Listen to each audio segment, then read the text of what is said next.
Chapter 201, Beauxbatons and Durmstrang. The relationship between John and the trio had grown strained over time. In their first and second years at Hogwarts, they had been friends. However, as they grew older, their interactions dwindled. If Hermione hadn't intervened, Ron might have faced consequences for his derogatory remarks about Cedric. To John, Cedric was a friend, whereas his connection to Harry and Ron was primarily influenced by their roles as the protagonist group in a book from his past life. The term savior brought Dumbledore to John's mind. He reflected on how the headmaster had meticulously maneuvered Harry into the role of the savior, a title that Dumbledore himself had bestowed upon Harry. A sense of unease settled over John, but he chose to remain silent, as did Heinrich. The following day, John was at the Shrieking Shack, teaching Neville. They started with simple targets like rats and worms. Initially, Neville could only cast the Cruciatus Curse on insects, but he gradually progressed to larger animals. "Calm down, Neville," John urged, seeing the difficulty Neville had in regaining his composure after casting the curse. He used mind magic to soothe Neville, aware of the subtle, corrupting influence of dark magic on some individuals. John had been pushing Neville, inciting a self-loathing that made it hard for the boy to stay calm. Neville, panting and with bloodshot eyes, apologized hoarsely. "Sorry, John." He struggled to control his urge to lash out physically, a reaction John had previously countered with ease. Among those at Hogwarts, only Hagrid could potentially match John in combat. John used the water summoning charm to help Neville fully calm down. Observing Neville's return to his usual demeanor, John sighed. "Neville, do you want to give up? It's not too late." Neville, wiping his face, replied with determination, "John, I will persevere." He was unclear about John's motives for teaching him the Cruciatus Curse, but if it could somehow aid his parents, he was willing to endure. John felt a twinge of guilt for putting Neville through this. "Okay, the two schools are arriving tomorrow. You need to adjust your mood. Your mastery of the Cruciatus Curse is nearly complete." He advised Neville to take some time to calm down, keen to avoid any unexpected confrontations. Later, in the secret room of the Society of Stars, John noticed an additional firebolt beside his own. "Draco really is a coward," he mused, knowing without a doubt it was Malfoy's doing, attempting to mimic his actions within the Star Club. John then turned his attention to several magic crystals, processing them before leaving late into the night.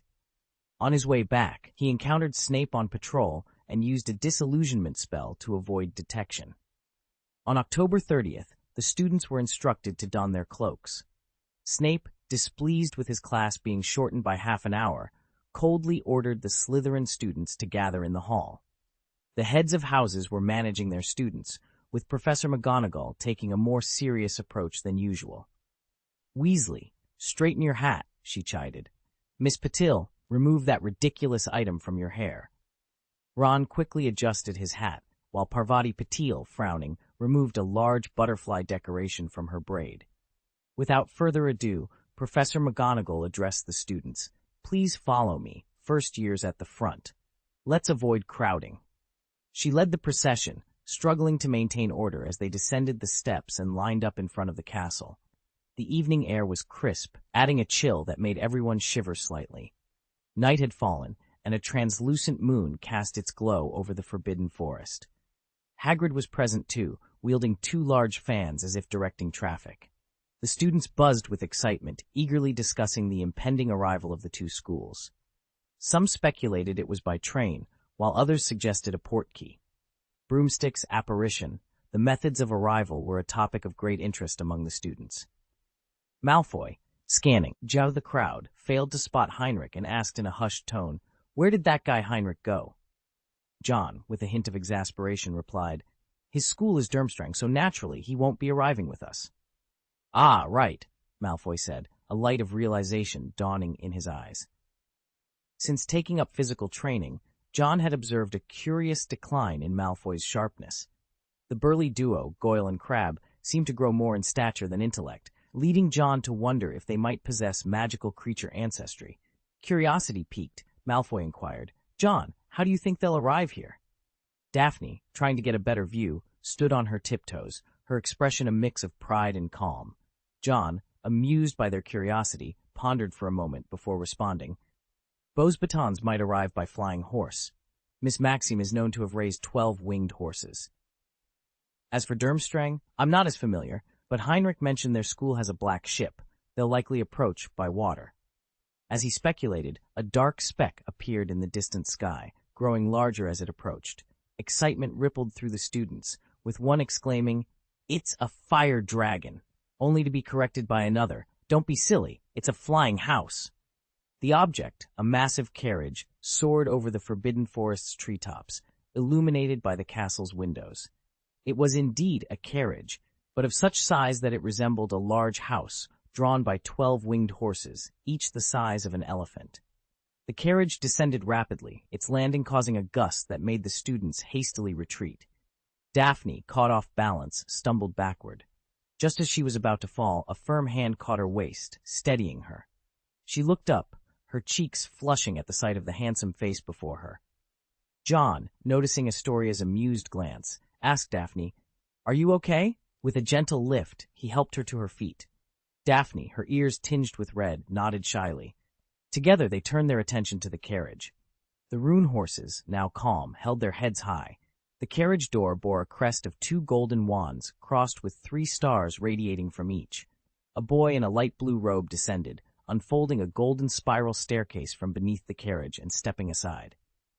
Ms. Maxime, in a stunning dress and opulent opal jewelry, emerged. Dumbledore led the applause, welcoming her warmly.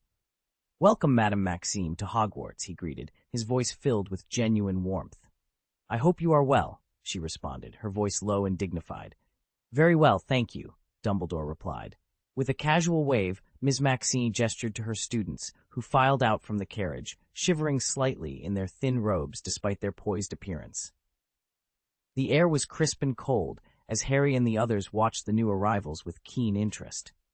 Among the students, one in particular caught Harry's eye, their badge shimmering like a distant star in the night sky. However, the figure was partially obscured by the towering presence of Madame Maxime, making it difficult to see clearly.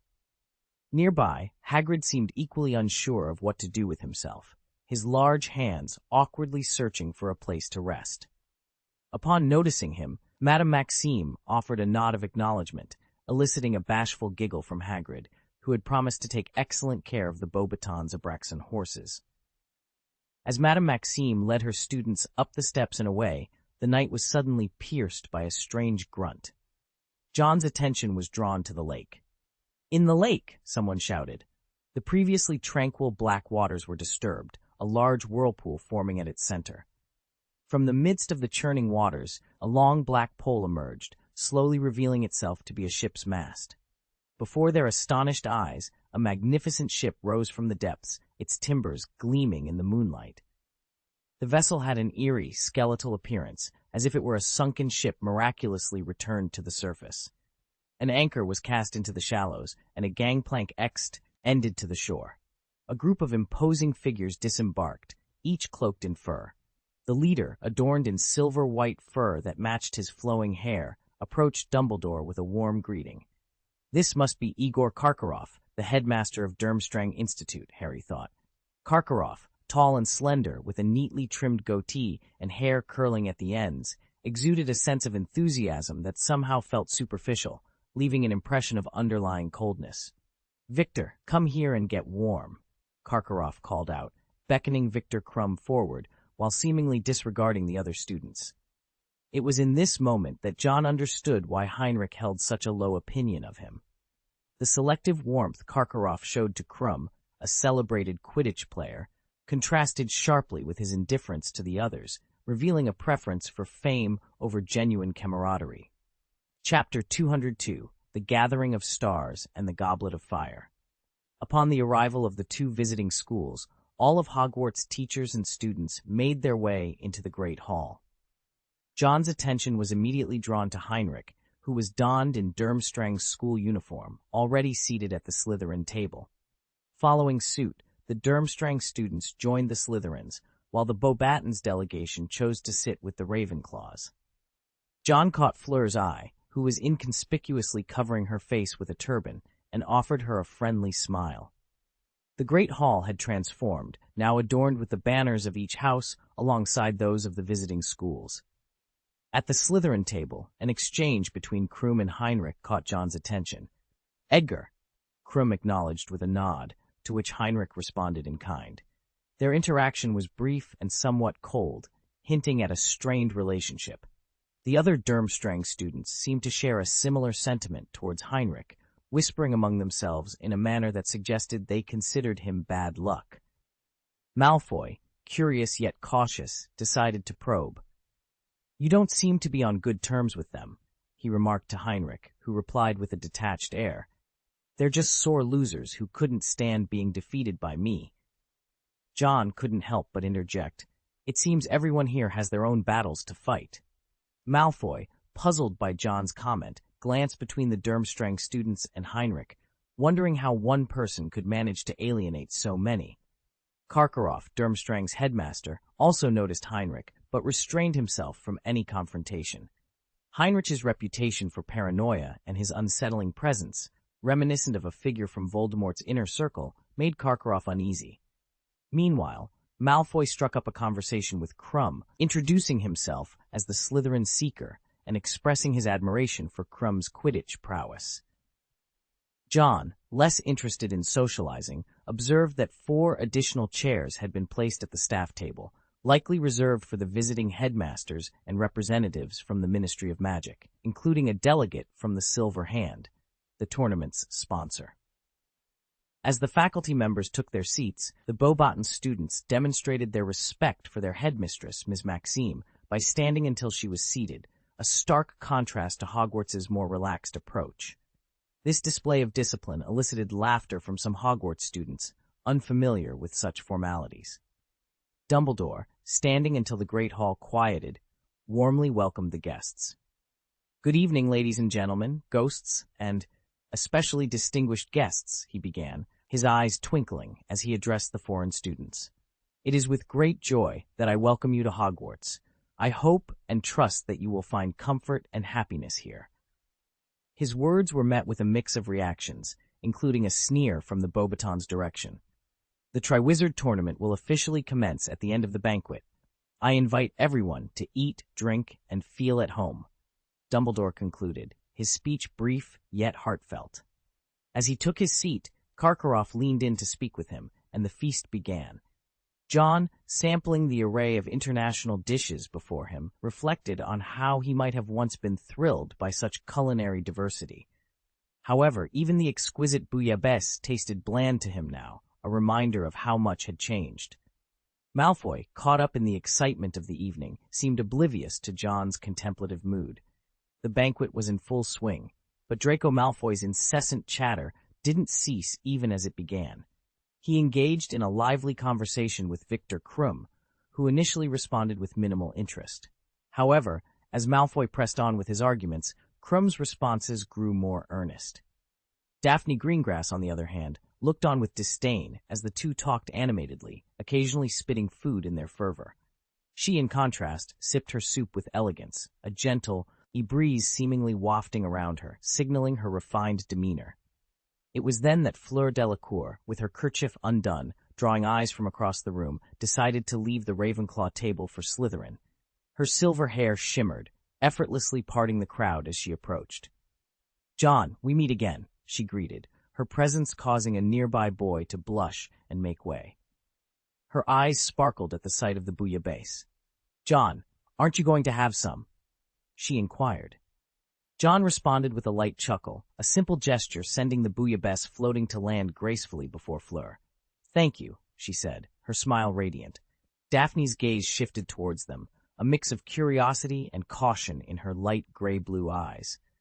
Fleur merely raised an eyebrow in response, prompting Daphne to mutter under her breath about John's culinary preferences, much to Pansy Parkinson's amusement.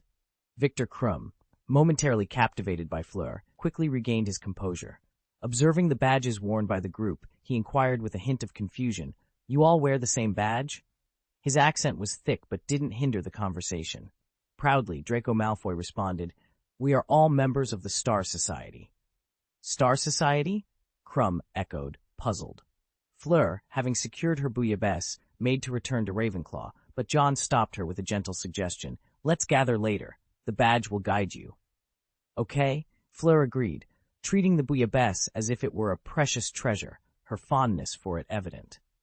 As the banquet concluded and the golden plates were cleared, the atmosphere in the great hall shifted. Dumbledore stood, anticipation and excitement filling the air. John, however, remained unaffected, his thoughts briefly on Barty Crouch Sr., hoping he would seize the moment. "The moment has finally come," Dumbledore announced, his smile reflecting the eager faces before him. "The Triwizard Tournament is about to begin, but first, allow me to introduce two distinguished guests." The introduction of Barty Crouch Sr. and Ludo Bagman, both well known from the World Cup, was met with applause. Crouch, dressed impeccably with a butterfly tie, forced a smile, a suggestion from John to appear more approachable. John had even arranged for a stylist to ensure Crouch's appearance struck the right balance between authority and approachability, considering the predominantly student audience. Crouch, accompanied by Percy Weasley, acknowledged John with a nod, a silent agreement to meet later with the Star Society members. John felt a celebration was in order, considering the occasion. Dumbledore's speech continued, primarily lauding the efforts of Crouch and Bagman in organizing the tournament. The details of the referee team, comprising the 2 ministry officials and the 3 headmasters, were outlined, setting the stage for the commencement of the Triwizard Tournament. Filch, donned in a brand-new tuxedo, made his way through the crowd, carrying a large wooden box adorned with jewels. The box caught the eyes of many students, some of whom stood on stools for a better view. With great care, Filch placed the box on the table, just as Dumbledore was detailing the upcoming Triwizard Tournament. This Triwizard Tournament will be divided into 3 events, spread out over the school year, Dumbledore explained with his usual calm demeanor. These events will challenge the champions in various ways, testing their magical prowess, courage, reasoning abilities, and their capacity to face danger. Dumbledore paused for a moment, allowing his words to sink in before continuing. As many of you are aware, the tournament will feature 3 champions, each representing one of the participating schools. They will be judged on their performance in each event, and the champion with the highest overall score will be awarded the Triwizard Cup. The selection of these champions will be made by an impartial judge, the Goblet of Fire. With a flick of his wand, Dumbledore tapped the lid of the box 3 times. The lid creaked open slowly, revealing a large, roughly carved wooden goblet inside. Despite its unassuming appearance, the goblet was filled with dancing blue flames, casting an eerie glow around the room. Any student wishing to compete must write their name and the name of their school on a piece of parchment and cast it into the goblet, Dumbledore instructed. You have 24 hours to submit your names. By tomorrow night, on Halloween, the goblet will choose the champions it deems most worthy to represent the 3 schools. Dumbledore then added, "Tonight, the goblet will be placed in the foyer, making it accessible to all students who wish to enter the competition." John couldn't help but feel a sense of anticipation in Dumbledore's words, almost as if he expected some to bend the rules. However, Dumbledore was no fool. He had anticipated this and had taken precautions by casting an age line around the Goblet of Fire, preventing those under age from attempting to enter their names. The announcement sparked a buzz of excitement among the students, many of whom were already considering whether to throw their hats into the ring, despite the challenges and dangers that lay ahead. Chapter 203, The Second Gathering and the White Head. In the end, Dumbledore emphasized the binding nature of the Goblet of Fire's contract. Once a name emerges from it, participation is mandatory. This revelation tempered the enthusiasm of some younger wizards who had been eager to make a name for themselves. The Goblet of Fire was ceremoniously placed in the foyer, resting on the stool usually reserved for the Sorting Hat. As the banquet concluded, the attendees began to disperse. "All right, let's head back to the ship," Karkaroff announced as he approached the Slytherin table, greeting Victor Krum with a warmth that seemed out of character for him. "Victor, did you enjoy the meal? Would you like me to send for some mulled wine from the kitchen?" His demeanor was unexpectedly kind and friendly, akin to a headmaster who genuinely cares for his students. However, when another Durmstrang student, Poliaco, expressed a desire for some mulled wine as well, Karkaroff's attitude shifted dramatically. "I wasn't speaking to you, Poliaco," he snapped. "And you've managed to stain your robe with food again, you slovenly boy." The abrupt change left the Slytherins taken aback. Goyle, puzzled, whispered to his peers, "Is Crumb his son or something?" The question seemed to resonate with others, but when Karkaroff caught wind of it, he shot Goyle a venomous glare. John couldn't help but chuckle at the scene. It appeared that every school had its share of eccentric characters. Madame Maxime approached with her students, and Karkaroff's expression softened as if the previous altercation had never occurred. "John, we meet again," she greeted him cheerfully. John rose to his feet, responding with a polite, "It's an honor, Madame Maxime. Hogwarts is full of wonders as well. I trust you'll enjoy your stay." His demeanor impressed the students from Beauxbatons. Madame Maxime, with a hint of jest, remarked, "You're still as charming as ever. I sometimes think I should have taken you to Beauxbatons." She glanced at the Slytherin table, where students were glaring at her, and with a smile and a slight nod to Karkaroff, she led her students away. Furong, intrigued, touched her badge and mentioned she was heading to the Star Club party. Karkaroff's attention then shifted to John, and upon noticing Heinrich beside him, his expression turned complex. "Heinrich, you should return with us," he said, though his tone lacked warmth. Heinrich stood, disregarding Karkaroff's displeasure. "I'm afraid we're not that close, Principal Karkaroff," he replied, before bowing slightly to John and making his way to the door, leaving Karkaroff to stew in his frustration. As Karkaroff reached the door, he encountered Harry and his friends, pausing in shock. "That's Harry Potter!" he exclaimed, only to be met by Moody's imposing presence. Karkaroff's face drained of color, a reaction not missed by Heinrich, who remarked with a hint of mockery, "Scared, Principal Karkaroff?" Karkaroff, still fixated on Moody, managed only a weak, "Is that you?" before Moody dismissed him with a stern, "Move along, unless you have something to say to Potter." The Durmstrang group made way, and Karkaroff, after a final glare at Heinrich, proceeded without another word. Malfoy's taunting voice soon filled the air, mocking Harry for always needing a nanny. His performance, along with Goyle and Crabbe's, was designed to infuriate Harry, but Moody was quick to offer support, advising Harry to ignore them. Harry, taking the advice, walked away without engaging. Moody lingered for a moment, casting a meaningful glance towards the Slytherin table before following Harry out. Aha! In the secret chamber of the Star Society, the evening's adventures were just beginning. The lights dimmed, casting a soft glow over the room as starlight projected from the dome above. Words of various colors floated in the air, spreading out and regrouping when touched, creating a mesmerizing, hazy beauty. The shimmering baijiu poured into a crystal wineglass, releasing a sweet and fruity aroma that as utterly delightful. For Furong, stepping into the secret room of the Stars Society for the first time was an astonishing experience. The round table, save for the seat opposite John, was surrounded by people. "I'm very happy," John began, his voice light as he pinched the crystal glass, "to have the stars gathered here tonight. This toast is for Fleur Delacour, our dear friend." He raised his glass, and the others followed suit, their smiles wide. The wine, sweet with a hint of sourness, was cold yet warmed the body from within. It was Furong's first taste of such a drink, and she savored it. A meteor fell from the dome into her cup, magically transforming into wine. "This one is for our friend Percy Weasley, who has recently graduated," John continued, his smile broadening. Percy, having gained a bit of maturity from his time working outside school, shared insights from his job as Barty Crouch's assistant, including some inside information about the Triwizard Tournament. The conversation flowed, touching on various topics until Malfoy, slightly tipsy, hiccuped and asked John, "Are you planning to enter the tournament?" The atmosphere tensed as the three eligible participants at the party fixed their eyes on John, their expressions a mix of competitiveness and anticipation. John took a leisurely sip of his wine, shook his head and chuckled, "I won't be entering."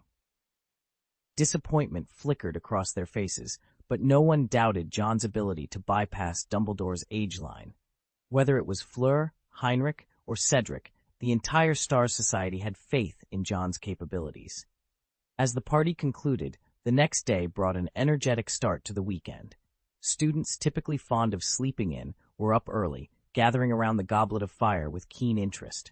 Among them were the younger students, including Ron, who inquired about who had submitted their names. A third-grade girl informed them that only Durmstrang's group had signed up so far, prompting Harry to speculate that someone must have entered their names overnight. The laughter of Fred, George, and Lee Jordan echoed as they descended the stairs, brimming with excitement. "It's done," Fred announced, revealing that they had consumed aging potions in hopes of bypassing the age restriction. Despite Hermione's skepticism, the twins, undeterred and trembling with excitement, threw their names into the goblet. Initially, there was no reaction, but moments later, they were ejected, sporting white hair and gray beards, much to their amusement and Dumbledore's mild amusement. Dumbledore, after a brief comparison, kindly reminded them of the folly of trying to cheat with aging potions. John and Malfoy, upon witnessing the scene, couldn't help but smile at the spectacle. The auditorium, now adorned with Halloween decorations featuring bats and pumpkins, buzzed with speculation about who had entered their names into the goblet. John, unbothered by the commotion, simply picked up a piece of bread, his focus elsewhere, embodying a calm amidst the storm of excitement and anticipation surrounding the Triwizard Tournament. He should be grateful that Daphne had overslept today, nursing a hangover. Rumor had it she planned to prepare a feast for him, including delicacies like stone cherry steamed buns. Outside, a wave of cheers broke out as another name was submitted for consideration. It was Angelina Johnson from Gryffindor, a chaser on the Quidditch team, known for her tall stature and dark skin. The younger students, including Seamus Finnegan, were visibly excited. "Honestly, I'd rather be in your shoes than be Cedric Diggory," Seamus exclaimed, earning a few laughs. It seemed there was an unspoken belief among Gryffindors that individuals from other houses were less deserving of glory. Draco Malfoy couldn't resist joining the conversation, his voice dripping with sarcasm. "Cedric, the Buttercup? He could take you down single-handedly. Potter should know better than anyone," he sneered, immediately drawing the ire of everyone present. Malfoy had a knack for King himself, the most disliked person in any room. Ron Weasley shot back, his face flushed with anger. "That's only because of the Dementors. Harry lost that match unfairly." "But my team still won, didn't they?" Malfoy retorted, his words laced with venom. "Unlike you, who only seem to exist to prop up the so-called savior." He didn't stop there. "And let's not forget, it was John who actually repelled the Dementors that day, not by getting knocked out cold," Malfoy added, his tone sharp as a knife. Ron was at a loss for words, his comeback falling flat. The room fell into an uncomfortable silence, not just among the Slytherins, but everyone present. All eyes turned to John, who had been quietly eating his bread amidst the chaos. He swallowed slowly, the unease palpable as he took a sip of water. Rising from his seat, he approached Ron, his movement causing the Gryffindors to tense up as if bracing for a confrontation. The atmosphere had shifted dramatically, with John's actions leaving everyone on edge, unsure of what would come next. Chapter 204: The King and the Four Warriors. "Ron, you pose an intriguing question," John said as he approached the long table in the Gryffindor common room. Despite the presence of a dozen people, a palpable tension filled the air at his arrival. Hermione opened her mouth to speak, but John silenced her with a gesture. "A warrior, you say? You must understand, not everyone delights in bending the rules for amusement as you do." In the auditorium, Dumbledore sat among the teaching staff, observing the scene in silence. John sighed, his voice carrying a weight of wisdom. "Courage is not synonymous with recklessness, nor does taking risks equate to being foolhardy." Ron's cheeks flushed with embarrassment, unable to tolerate John's patronizing tone. "Yeah, but you're not exactly a warrior, are you?" he retorted, his voice louder than intended, as if seeking validation for his stance. John regarded him quietly, and just when Ron feared he might have crossed a line, John smiled. However, his eyes remained devoid of mirth. "So, you wish to be a warrior?" he asked, his tone light yet piercing. "If there wasn't an age limit, I'd definitely sign up," Ron declared, his voice breaking slightly. John nodded, seemingly approving of Ron's declaration. Then, raising his voice for all to hear, he announced, "Perhaps those outside should make room." The bystanders, initially unsure of what was unfolding, moved closer out of curiosity. John's laughter echoed in the room, yet his gaze remained sharp and focused on Ron. "I hope you'll stand by your words," he said softly, before gesturing into the air. A spell was cast, and the goblet of fire, previously stationed in the hallway, began to tremble violently. Sensing something amiss, students quickly stepped aside as the goblet shot out like a missile, landing securely in John's grasp. A hush fell over the auditorium, so profound that one could hear a pin drop. Even Dumbledore watched in astonishment as John held the goblet, its wooden exterior ablaze with blue flames. Positioning the goblet before Ron, the flames danced and flickered, casting an eerie glow on his pale face. "Now you can be your warrior," John declared, his gaze intense. Malfoy, seizing the opportunity, led a chorus of jeers. "Go on, Weasley, throw in your name," he taunted loudly. John's voice, cold and unyielding, cut through the noise. "Remember, placing your name in the goblet binds you to a contract. Even if it means facing a dragon, you must proceed." Ron's hand trembled, the reality of his bravado sinking in. He hadn't anticipated this turn of events, let alone prepared a slip of paper with his name. Holding the goblet, John surveyed the Gryffindor table with the authority of a monarch wielding a scepter. Seamus, who had mocked Cedric, and Dean, who believed he'd be a warrior if not for the age restriction, now appeared meek and subdued. As the goblet approached Harry, John's expression softened into a chuckle. "Harry, care to give it a try?" he teased. At that moment, Dumbledore intervened. "John Wick," he called out, his tone complex, a mix of reprimand and respect. "Please return the goblet of fire." John bowed, his response respectful yet firm. "Of course, I would never defy your wishes." With that, he proceeded to exit, the crowd parting before him as if by magic. Standing outside the age-restricted circle, John stepped forward, his magical aura rendering the barrier ineffective. He returned the goblet to its rightful place with a grace that belied his earlier defiance, a silent testament to his strength and disdain for those who doubted him. Malfoy, ever the provocateur, couldn't resist a final jab. "Our king reigns supreme, too noble to engage with the unworthy," he proclaimed, his laughter echoing as John walked away, leaving a trail of whispers and awe in his wake. In the silence that followed the King of Slytherin's departure, his words lingered in the auditorium, leaving a palpable tension in the air. Ron, unable to bear the weight of the moment, left with a complexion drained of color. Harry and Hermione, concerned for their friend, quickly followed after him. Hermione, in particular, found herself pondering the transformation she had witnessed in John. The man who had just spoken was a stark contrast to the person they had known. He was more resolute, almost unyielding. It was as if John Wick had decided to no longer be a mere pawn in Dumbledore's elaborate chess game. Fleur Delacour caught John's eye as she prepared to cast her name into the goblet of fire. Dressed in Beauxbaton's light blue uniform, she gracefully lifted her skirt slightly in a respectful salute to John. The badge of the Order of the Stars adorned her chest, a silent testament to her courage.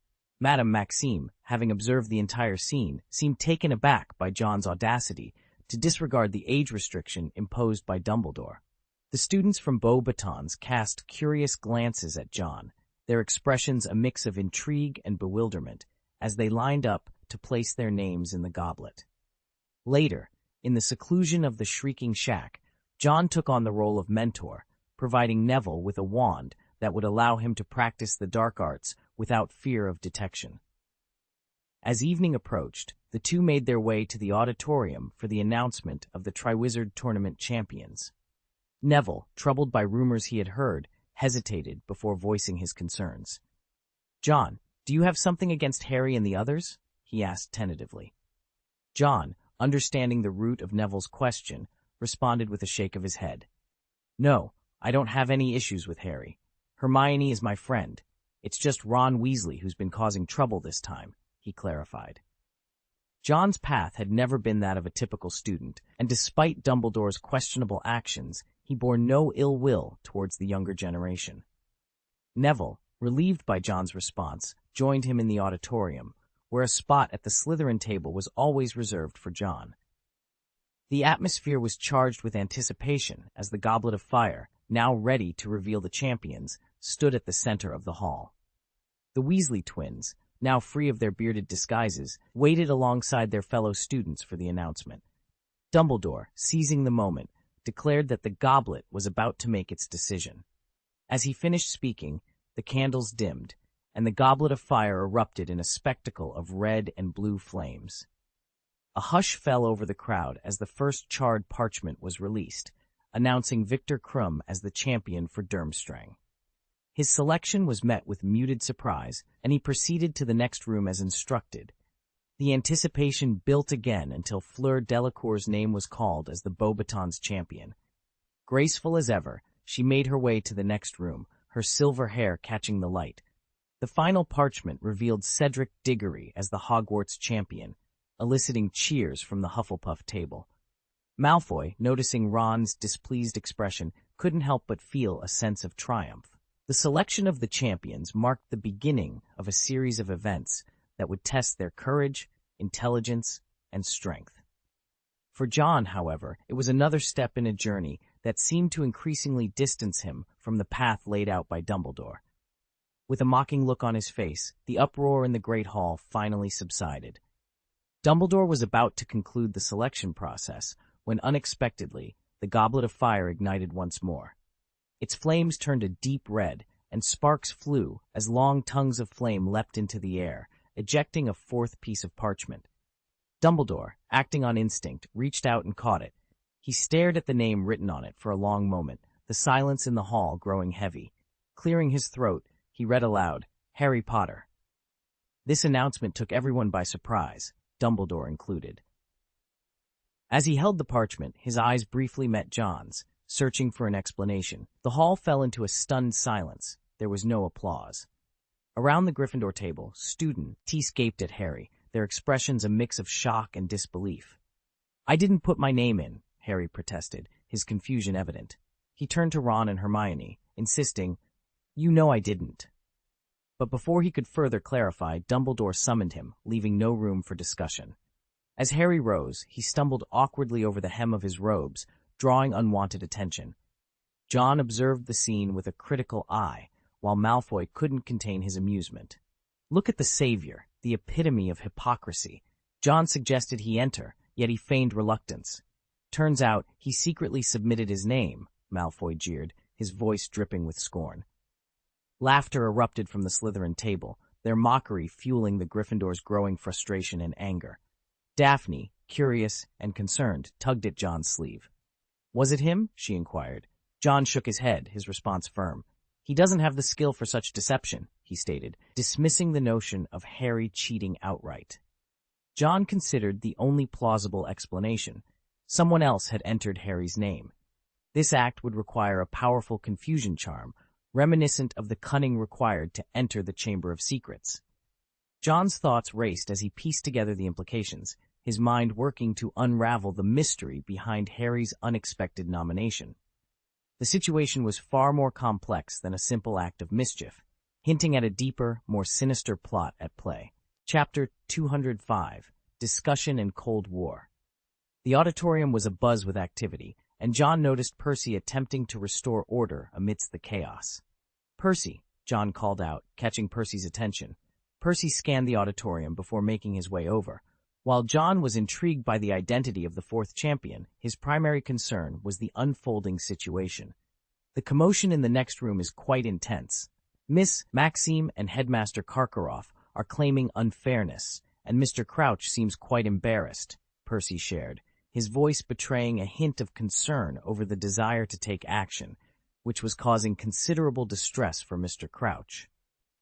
The fairness of the current game was in question, and the integrity of the Tri-Wizard tournament seemed to be at stake. John couldn't help but laugh upon hearing this. He leaned in and whispered, "Tell Mr. Crouch that a game full of surprises is far more captivating." Percy's eyes widened in surprise at John's casual reference to Mr. Crouch as Old Barty, but he recognized that now was not the time for questions.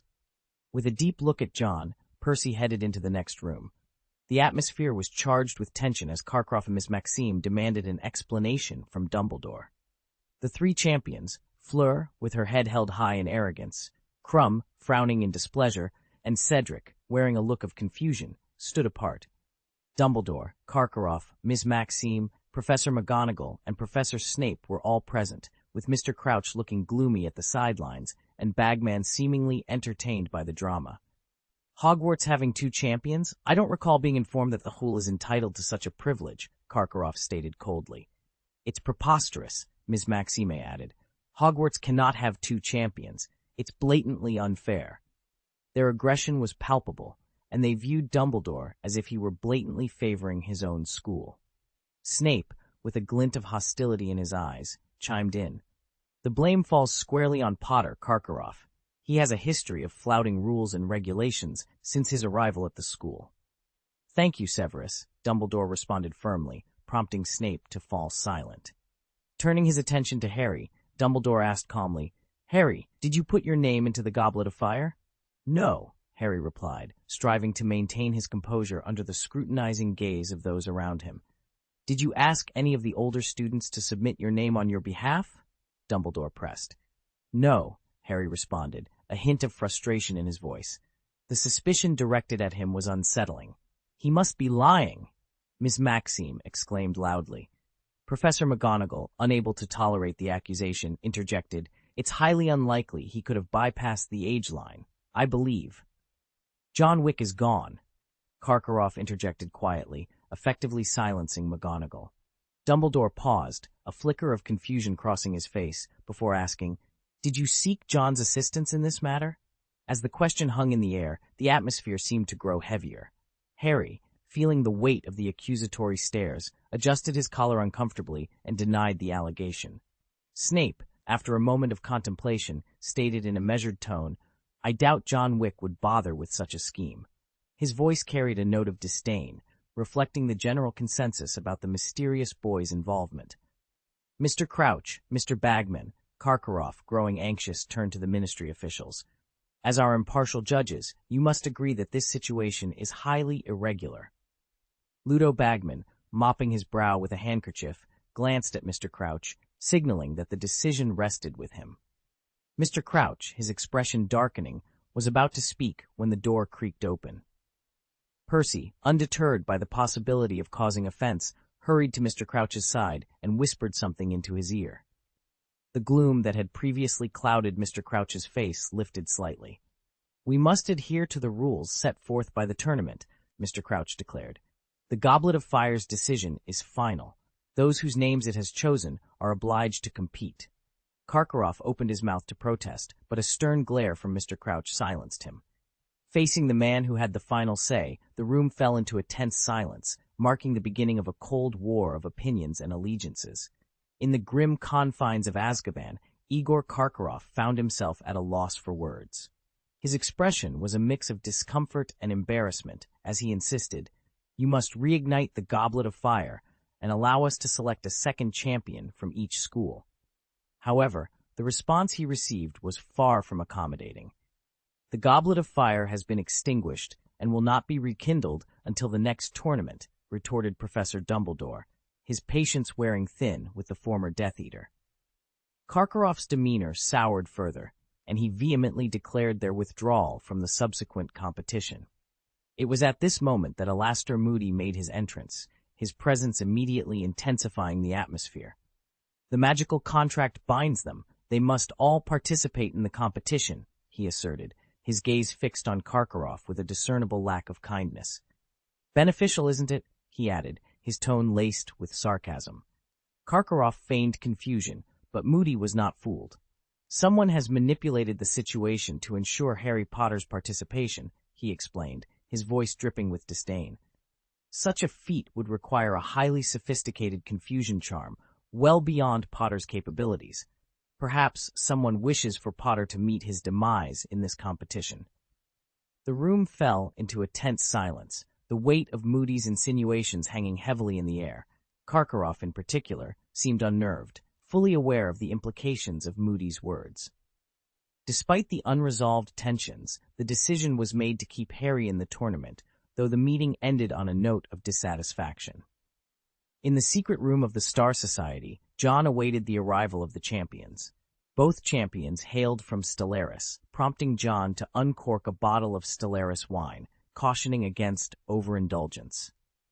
Fleur Delacour expressed her dismay at the unfairness of the situation, while Cedric Diggory, the Hogwarts champion, appeared uncomfortable. John, however, dismissed their concerns with a chuckle. "It's all part of a conspiracy to involve Harry Potter in the tournament," he explained. Percy Weasley was the last to arrive, his hesitation palpable. John gestured for him to take a seat before delving into the outcomes of the recent discussions. Fu Rong, overwhelmed by grievances, indulged in the wine excessively, while Heinrich remained silent, his mood somber. The first task was shrouded in mystery, with the champions left in the dark about its nature. They were informed that their only tool would be their wands, and that details of the second task would remain undisclosed until the completion of the first. Despite the challenges, the tournament offered the allure of exemption from exams and a substantial reward in galleons. After the gathering, only John and Percy remained in the secret room. Percy, seeking clarification, asked, "Why do you refer to Mr. Crouch as Old Barty?" John leaned back, a faint smile on his lips. "As you've surmised, Percy," he began, his hand resting beside a silver mask on the table. Percy, despite his suspicions, was taken aback, managing a strained smile. "No wonder Mr. Crouch holds me in high regard." "You're mistaken, Percy," John corrected him. "I merely opened the door for you. It's your own merit that Mr. Crouch appreciates." Percy's next question was hesitant. "Does Mr. Crouch know?" John's response was a definitive shake of his head. This revelation reignited a spark in Percy's eyes, the thought of being valued for his own achievements rather than John's influence uplifting him. "Now is not the time for Old Barty to be in the know," John advised solemnly.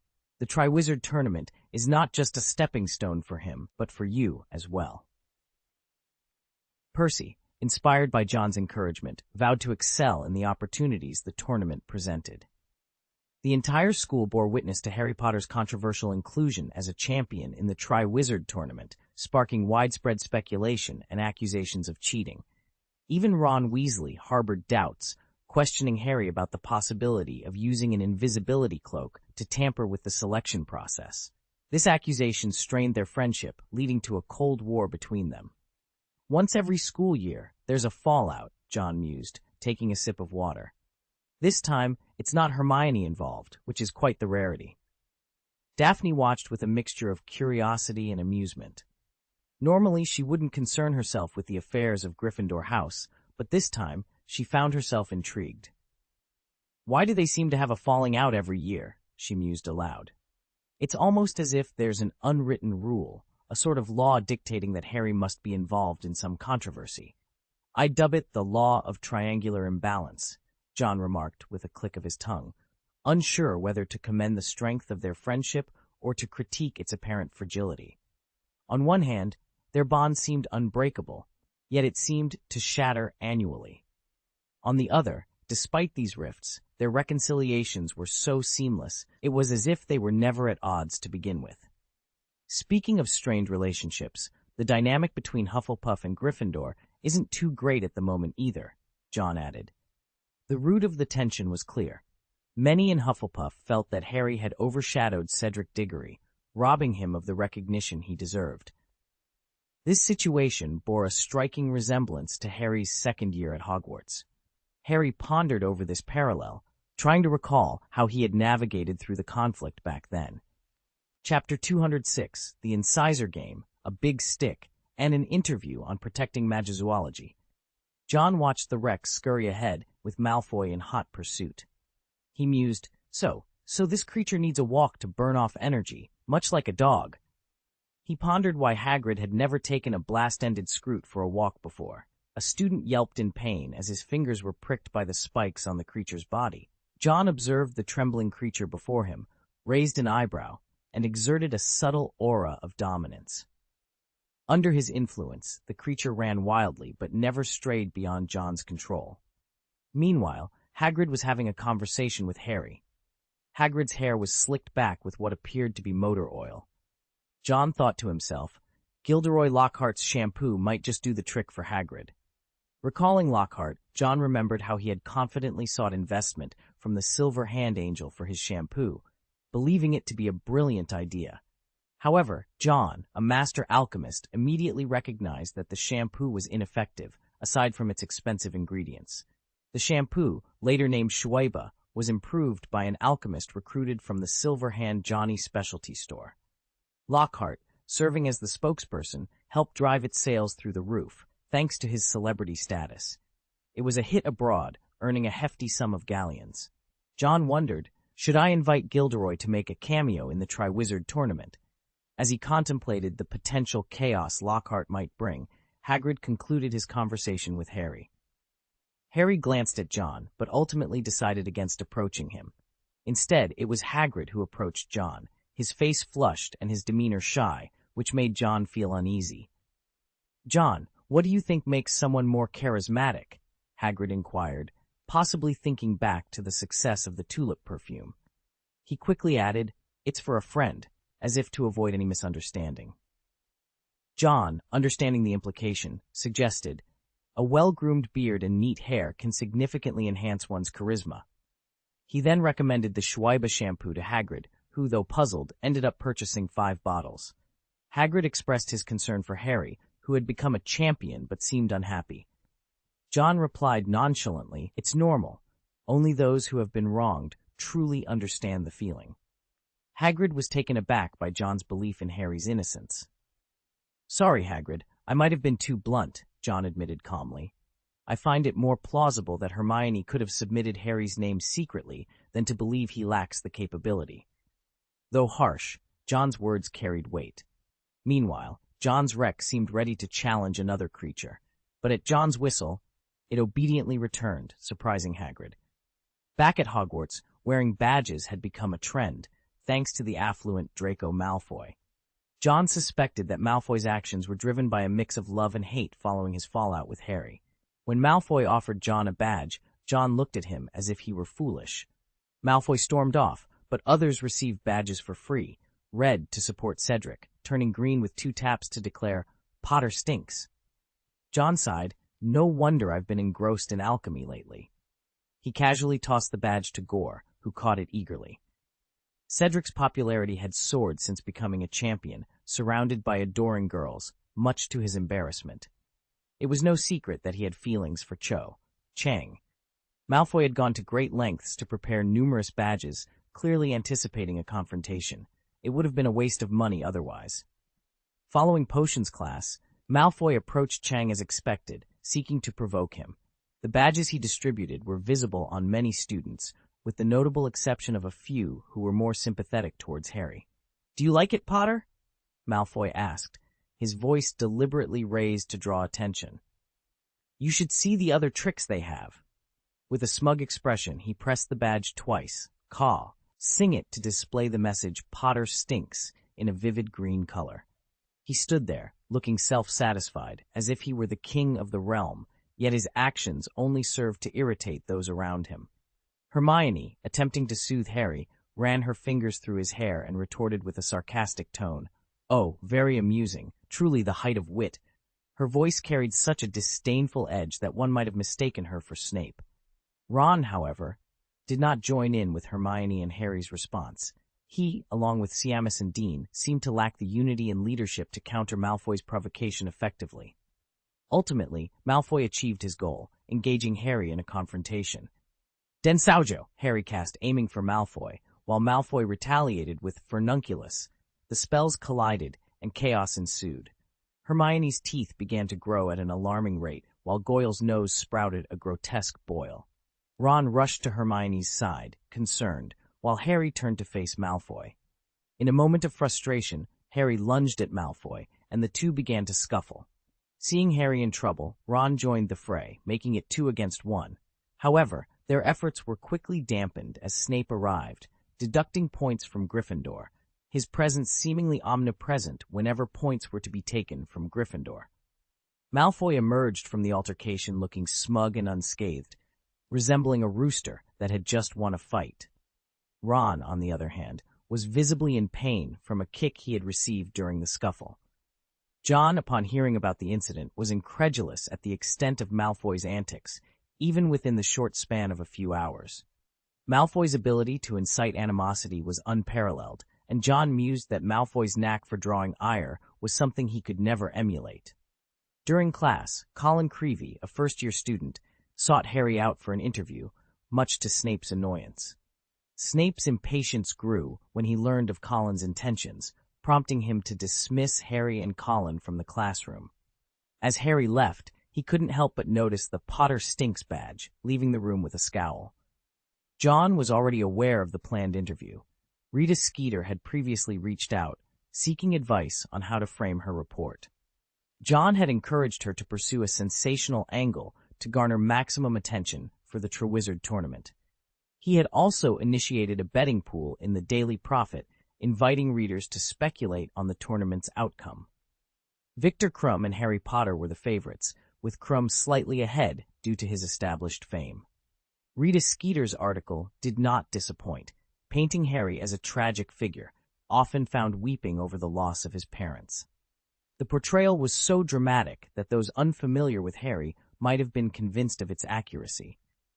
The stark contrast between this depiction and Harry's actual demeanor was striking, even leading Malfoy to question its veracity.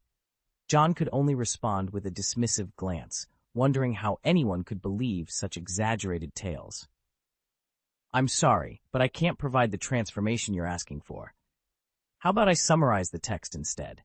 Chapter 207, Cheating and Cedric's Dilemma." Suppressing a surge of guilt, John pondered whether he should allow Malfoy some time in the library. As someone who detested the top 3 on his list, why should he feel guilty? Yet how did Hermione transform into the stunning witch Harry met, and when did their love story begin? Perhaps it's best to let Rita write her stories without interference, John mused, massaging his temples. He had underestimated Rita's penchant for stirring trouble. Upon hearing the rumors were fabricated, Malfoy wasted no time in teasing Harry. Pansy, clutching Daphne's hand, glanced at the newspaper with a hint of jealousy. "Amazingly beautiful? Is she really the only one?" Pansy's tone was laced with disdain. Meanwhile, Hermione was frustrated. Amidst her busy schedule, she found herself wrongly labeled as Harry's girlfriend. "Do they not understand the concept of platonic friendship?" she thought indignantly. Caught between Harry and Ron as their mediator, her frustration only grew. As the time for a Hogsmeade visit approached, John observed Malfoy planning to purchase new polish for his firebolt. Clutching Tangmi's letter, John contemplated his next move. "Have you discovered it? I found a cliff near the orphanage that might conceal a Horcrux," the letter read. With many hands making light work, John's investigation led him to the cave from his memories. Planning to explore further, he knew better than to venture alone. After all, teamwork often yields better results. Heading to Hogsmeade, Malfoy was promptly dismissed by Daphne's sharp glare. Some people just can't read the room, John thought, amused. Daphne, seizing a rare moment alone with John, suggested they grab a drink at the bistro. The butterbeer at the Three Broomsticks was a treat they both enjoyed. Settling into the tavern, they noticed the popular Silverhand wine cellar series, particularly a wine named Crunchy Ice Cream that promised a unique experience with every sip. As they ordered 2 butterbeers, Ron and several Gryffindors entered, noticeably without Hermione. "It seems their disagreement was quite serious this time," John noted, observing the group's dynamics. He casually wiped away a dab of foam from Daphne's lips, his smooth gesture leaving her momentarily stunned. Just then, Hermione entered alone, ordering 2 butterbeers and discreetly hiding one under the table. An invisibility cloak, and a far more advanced one than Barty Jr.'s, John observed, impressed by her ingenuity. Turning back to Daphne, he found her blushing profusely. "What's the matter?" he inquired, puzzled by her reaction. Outside, Pansy, having witnessed something intriguing, pressed her face against the glass, her eyes glued to the scene inside. This caught Malfoy's attention, who, along with Goyle and Crabbe, crowded the window, their curiosity ignited. Oblivious to the stares from other patrons, they were engrossed in the unfolding drama. The tavern buzzed with activity, though Ms. Rosmerta, the proprietress, was less than pleased with Moody bringing his own beverages. John kept a low profile, but Moody's magical eye soon found him. Hagrid, seated nearby, followed Moody's gaze towards Hermione once more. With a nudge from John, Hagrid also turned his attention to Hermione, adding another layer to the day's complexities. John and another student approached Hermione's table. John's keen ears picked up Hagrid's whispered invitation to Harry. "Harry, come to my cabin at midnight tonight, and remember to wear the cloak." After delivering his message, Hagrid awkwardly bid Hermione farewell, unaware that John had overheard the entire exchange. John's gaze lingered on Moody, pondering, Moody's magical eye can see through the invisibility cloak, but why would Hagrid want Harry to visit him in the dead of night? The notion of using an invisibility cloak intrigued John, especially since Moody seemed to have subtly prompted Hagrid's request. "I'll have to investigate this tonight," he mused, taking a sip of what was supposed to be butterbeer, but tasted more like plain water. As dusk fell upon their return to Hogwarts, John noticed Daphne heading towards the kitchen and quickly intervened, suggesting they take a break from their usual routine. Daphne, initially resistant, blushed deeply when John took her hand, eventually agreeing to his plan. Meanwhile, in the Great Hall, Malfoy appeared burdened, carrying an assortment of items, flanked by a sullen Goyle and Crabbe. Pansy boasted about their shopping spree, clearly enjoying the sight of Daphne indulging in sweets, much to Malfoy's dismay, who had hoped to embarrass Harry, but instead found himself reduced to a mere errand boy. At midnight, John didn't bother returning to his dormitory. Instead, he left the secret room of the Stars Club and navigated the corridors past curfew. Encountering Mrs. Norris, he cleverly bribed her with fish sticks. A chance meeting with Filch ended with an unspoken agreement to ignore each other. To further avoid detection, John cast an illusion spell on himself, making his way to Hagrid's cabin without issue. Outside Hagrid's cabin, John witnessed Harry removing his invisibility cloak and entering. The scene amused him, likening it to a secret rendezvous. Just then, a Zulu emerged from the forbidden forest, its curiosity piqued by John's presence. After a brief interaction, John reassured the creature and promised to return during daylight hours. Shortly after, Hagrid, dressed in his finest, exited the cabin followed by Harry. They headed towards the Beauxbatons' carriage, where Madame Maxime greeted them. John, puzzled by the sight, mused, "Is Hagrid inviting Harry to witness his date?" The thought seemed out of character for Hagrid. Curiosity piqued, John decided to follow them, intrigued by the prospect of witnessing Hagrid's first date. However, his attention was diverted when he spotted Karkaroff lurking in the bushes. "Are headmasters really so idle?" John wondered, finding the situation increasingly bizarre. John crouched behind a bush, pondering the possibility of encountering Dumbledore. He wondered where Dumbledore could be hiding. Could it be under the car? He noticed that Karkaroff seemed to be heading in the same direction as Hagrid, which piqued his curiosity even further. As he followed them, sounds of commotion reached his ears from a distance. Initially, he heard a few men shouting, followed by a deafening, shrill growl. Why does the sound of the fire dragon seem so familiar? John mused, quickening his pace to catch up. Upon reaching the scene, he observed a group of men encircling a fire dragon, which was roaring fiercely. In total, there were 4 fire dragons, each emitting a fearsome roar. John recalled Fleur and the others mentioning the first task of the Triwizard Tournament, designed to test the courage of the participants. What better way to test courage than with a fire dragon? This thought made his expression darken. It was agreed that the task would not be revealed in advance. Is this not a form of cheating, albeit in disguise? He thought to himself. He noticed Hagrid, who had brought Madame Maxime over, and couldn't help but feel a bit sorry for her. Is this some sort of beauty trap in the wizarding world? For the sake of a competition, the headmaster personally resorts to seduction. And then there was the issue of taking advantage of honest people. His gaze swept over everyone present, Karkaroff, Madame Maxime, Hagrid, and Harry. So, bullying Cedric because he's an honest man, right? It seems like group cheating doesn't even spare him, John reflected, feeling that Cedric was like an untouched melon in a field of harvested ones, surrounded yet unable to partake. Suddenly, a familiar roar interrupted his thoughts. "Roar! Don't talk about martial arts!" The sound echoed once more, and John turned to see the slightly familiar Hungarian horntail. "Amoham?" he whispered, a mix of surprise and recognition in his voice. The scene before him was a stark reminder of the complexities and underhanded tactics at play within the wizarding world's competitions. The revelation of the fire dragons not only confirmed the nature of the first task, but also exposed the lengths to which some were willing to go to gain an advantage. Amidst the chaos and the roar of dragons, John's discovery of the Hungarian horntail added a personal connection to the unfolding events, hinting at deeper layers of intrigue yet to be explored. Chapter 208: A Mohan in the Valley of Never Rest. John had always believed that his paths with a Mohan had diverged forever after their encounter in the forest. However, fate had a different plan, and to his surprise, they met again in the Forbidden Forest. This time, it wasn't just a Mohan. 3 other dragons were with him, all subdued by a team of dragon trainers, among whom was a familiar face, Charlie Weasley. They should be fine now. We administered sleeping potions, and they were already lethargic upon arrival. I hoped they'd feel better after waking up to a peaceful night, Charlie explained as he and Hagrid, who had just helped subdue a particularly violent Hungarian horntail, surveyed the 4 giant dragons sprawled on the ground like colossal hills. Hagrid, unable to contain his excitement and with a gleam of reverence in his eyes, inquired, "What types do we have here?" "We've got the Hungarian horntail. The smaller one there is the common Welsh green dragon. The silver-blue one is the Swedish short-snouted dragon. And that one," Charlie pointed, "is the Chinese fireball."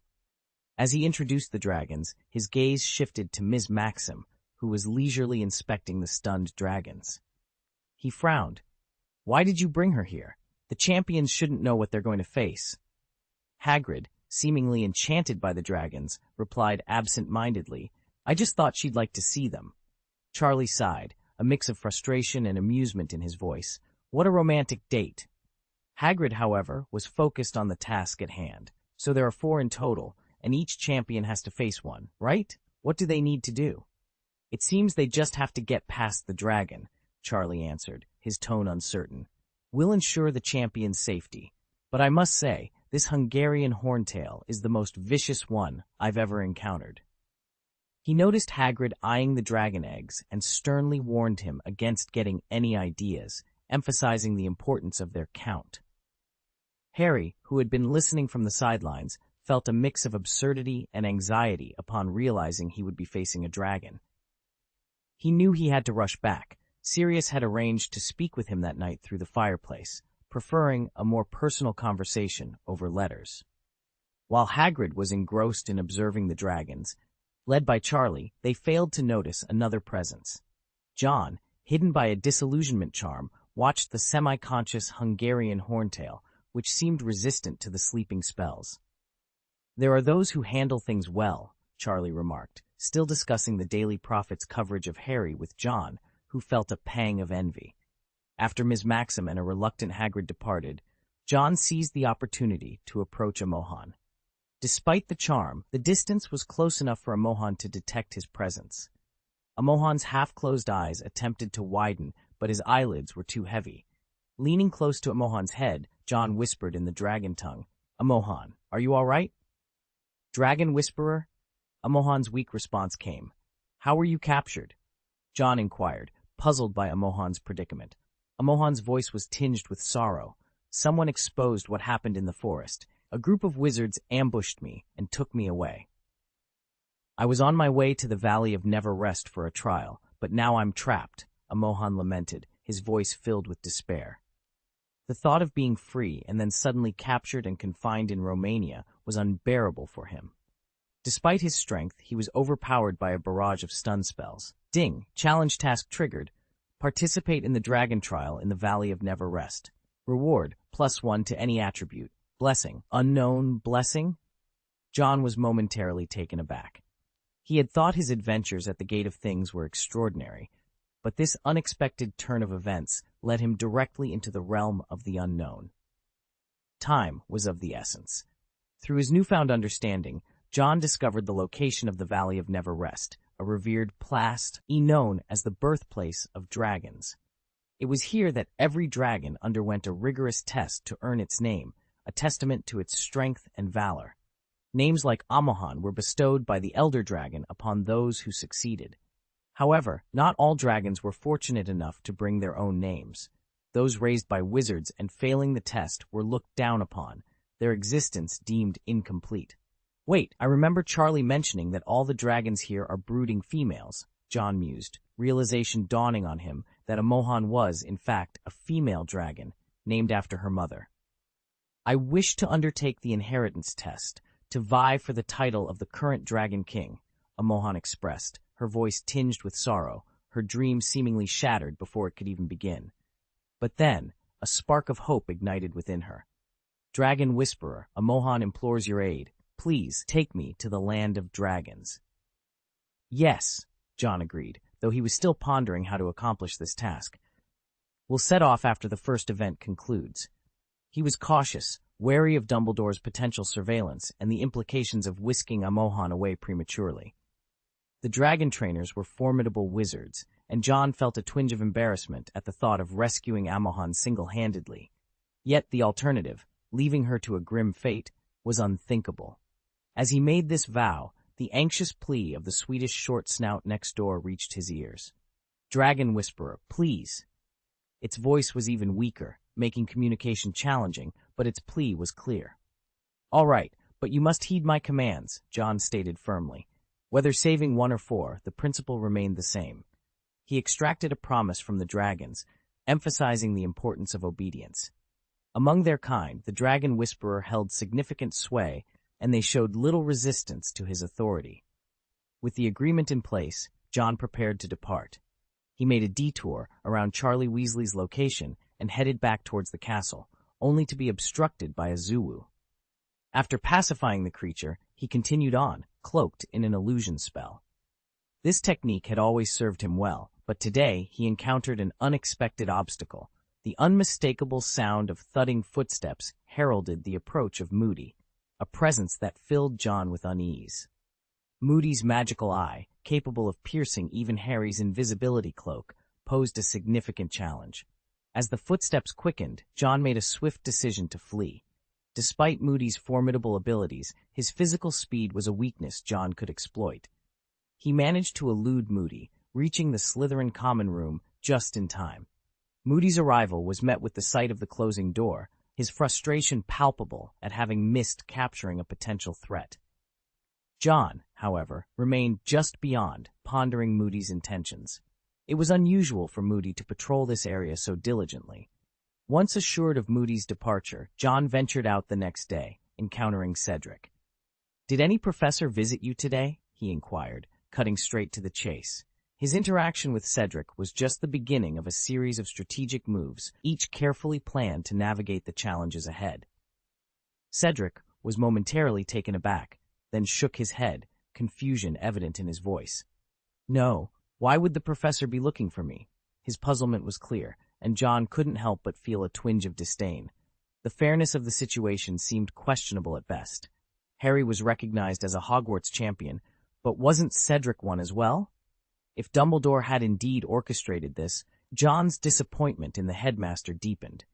The first task involves a fire-breathing dragon. "It seems you're the only one left in the dark," John said, opting for a straightforward approach rather than beating around the bush. He believed in honesty, especially in challenging times. If he didn't lend a hand to a friend in need, he would be no better than an indifferent bystander.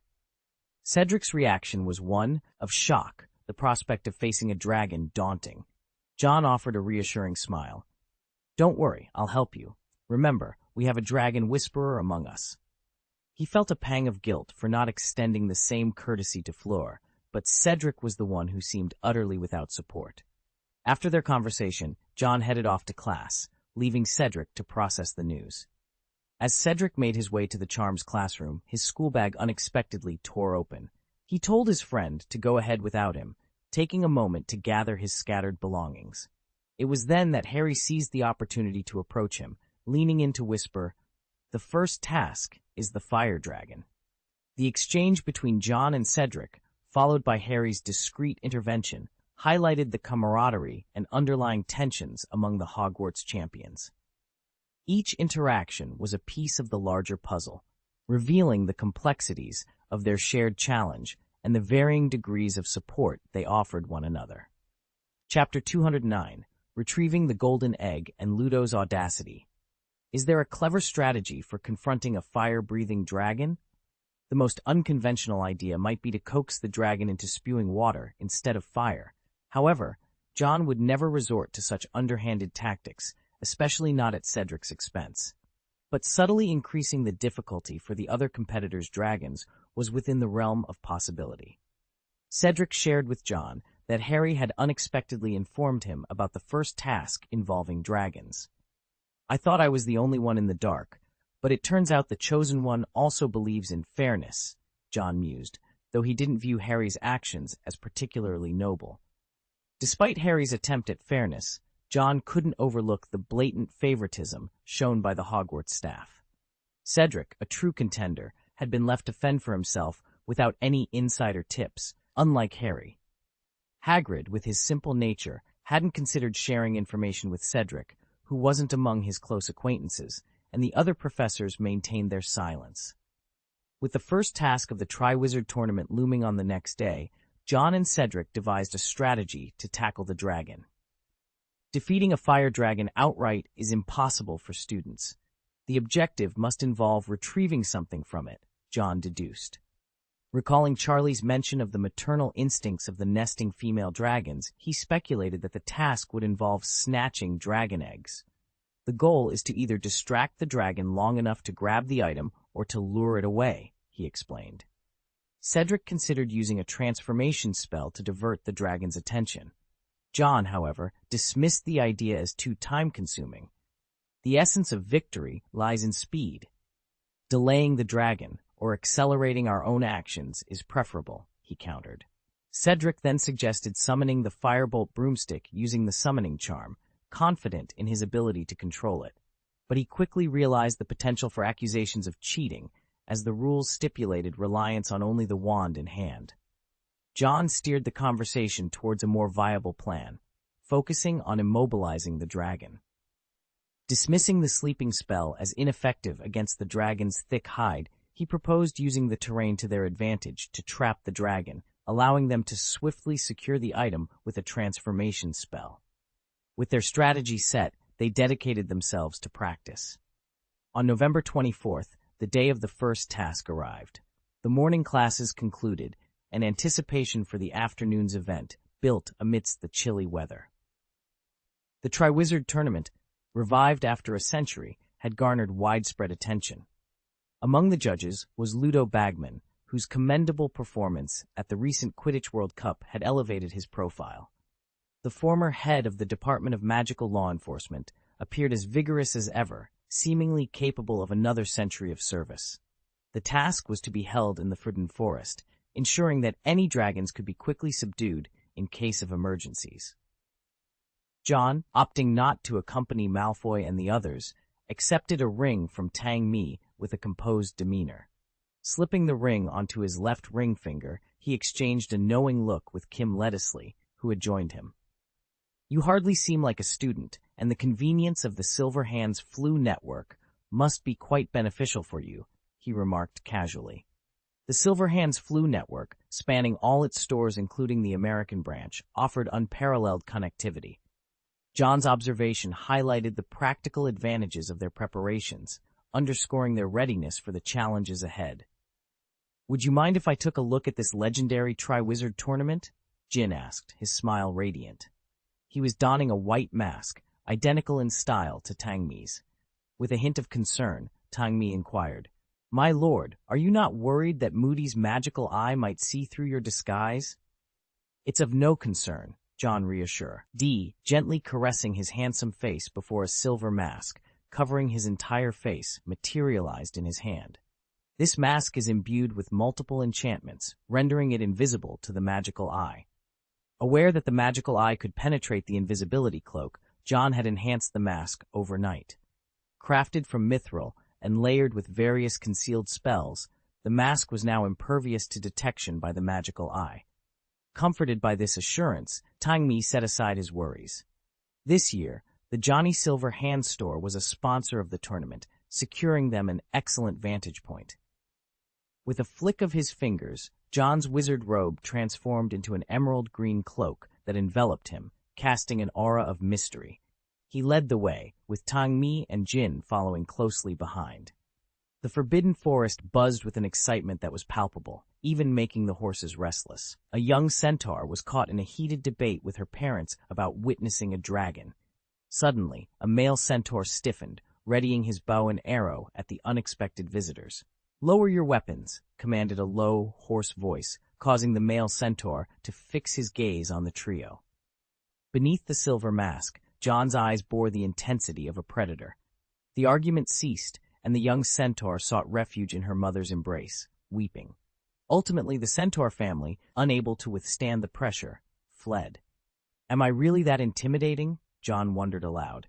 He had only intended to project an air of mystery and deterrence. Jin chuckled. "You're known as the second most formidable figure in the magical world." Acknowledging this, John moderated his demeanor and proceeded into the bustling dragon arena. Inside the tent reserved for the champions, the atmosphere was tense. Despite having a day's notice of their challenge, the prospect of facing a fire dragon, a creature even seasoned wizards struggled against, left them visibly anxious. Fleur's complexion was ashen, Crumb's expression darker than usual, and Cedric paced relentlessly, muttering to himself. Harry, upon entering, couldn't help but feel a surge of nervousness. Only Bagman, clad in his outdated Hornets uniform, seemed gleefully unaffected. He gathered the champions, producing a cloth bag for the drawing of lots, which would determine the order of their tasks. It was only then that they learned they were to retrieve a golden egg. Cedric, recalling John's earlier insinuation about theft, felt a boost in confidence, his expression easing into a smile. Fleur was the first to draw, selecting the Welsh green dragon and securing the second slot. Crumb followed, drawing the Chinese fireball and being assigned the third slot. Cedric and Harry exchanged glances before Cedric drew the Swedish short snout, marked with the number 1. Harry, last to draw, was left with the Hungarian horntail, the most formidable of the dragons, and the fourth slot. "Mr. Diggory will lead, entering the arena at the sound of the whistle," Bagman announced, his gaze shifting to Harry. "Harry, may I have a moment with you outside?" Ludo Bagman's eyes gleamed with a mix of slyness and cunning. When Harry, puzzled, wondered why Bagman would offer assistance, the implication was clear. Bagman was offering to help him cheat. Harry, taken aback, stammered, No, I don't need it." Before Bagman could press further, a deep, hoarse voice interrupted their conversation. "Ludo Bagman, it seems you've forgotten you still owe a significant sum of money." Bagman's complexion paled, his hair standing on end as if an ice cube had slid down his collar, his face a portrait of sheer terror. Harry's apprehension grew as the silver mask evoked memories of the Quidditch World Cup, intensifying his unease. Ludo Bagman, attempting to muster a smile that came off more as a grimace, his eyes betraying a flicker of fear, addressed the masked figure. "Dear Sir Johnny Silverhand, it seems there has been a misunderstanding." "Misunderstanding?" The voice that emerged from beneath the silver mask carried a low, deep laughter, reminiscent of footsteps on sand, chilling to the bone. "At the Quidditch World Cup, you orchestrated a little scheme behind my back, even daring to borrow money from me. I had hoped you would learn your lesson." Ludo, how have I wronged you to deserve such disrespect?" The tone was final, like a judge passing a sentence, causing Bagman's legs to quiver slightly. Gone was his earlier jovial demeanor, replaced with regret for his unnecessary machinations. The silver mask loomed closer, and Bagman could see the eyes beneath it, devoid of any human warmth. "Ludo, if you think you can embezzle galleons from Silverhand by rigging the game, then you're as delusional as thinking the flowers in Nocturne Alley's dirt can bloom, and for that, you would be solely to blame." Unable to bear the pressure, Bagman hastily assured that he would oversee the game with fairness and impartiality. He then hurriedly pulled Harry into the tent, both of their complexions pale, Harry's heart racing with anxiety. After confronting Ludo Bagman, John Silverhand took his seat, indifferent to the curious glances cast his way. Tangmi remarked, "Ludo Bagman has bet a significant amount of galleons on Harry Potter's victory. It seems he's desperate to clear his debts through the tournament." John responded with a non-committal nod. Bagman's gambling debts from the World Cup were astronomical, and without a way to recover his losses, fleeing the country seemed his only escape. His scheme to manipulate the Triwizard Tournament for personal gain was nothing short of desperate. The first whistle sounded, and Cedric Diggory made his entrance. His opponent, the Swedish short-snouted dragon, eyed him menacingly. Cedric, showing remarkable courage, drew his wand, a strategy already forming in his mind. Aware of the resources available in the Forbidden Forest, he didn't rush forward. Instead, he aimed his wand and commanded, "De primo," causing the ground beneath the dragon to loosen. Encouraged by the effect, he continued with the spell, "De primo," aiming to exploit the terrain to his advantage. Chapter 210, The Dragon's Dance and the Flying Savior. The ground trembled as the incantation was repeated, "De primo, de primo, de primo." With each chant, the earth around the Swedish short-snout dragon loosened, setting the stage for what was to come. Cedric, with a strategic move, placed his wand to his lips and blew hard. A thick mist erupted from the tip, swirling towards the formidable fire dragon. Dumbledore, observing from the sidelines, expressed his astonishment. A novel spell, one I've never encountered before. The silver-blue dragon, a majestic mother of dragons, growled in warning. Her pride would not allow her to retreat.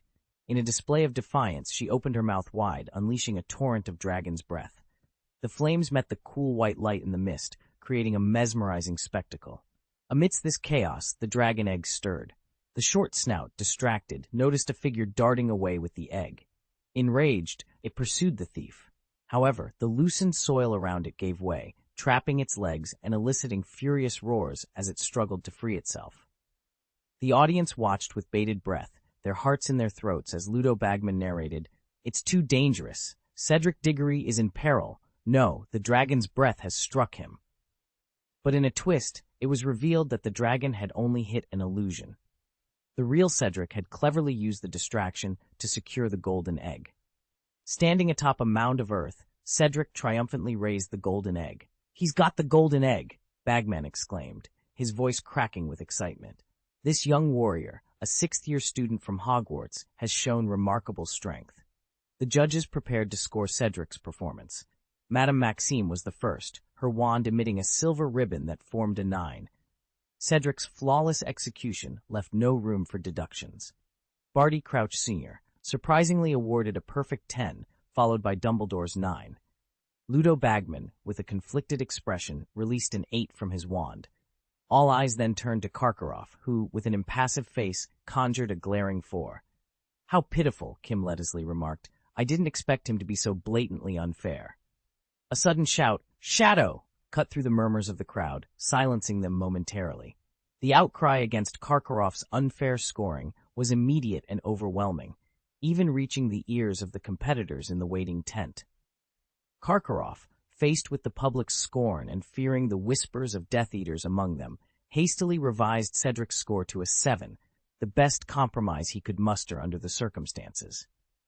Cedric, undeterred by the controversy, waved to the crowd with grace, earning their applause for his sportsmanship. As the excitement from Cedric's performance began to settle, the next competitor prepared to face the challenge, ready to make their mark in the tournament.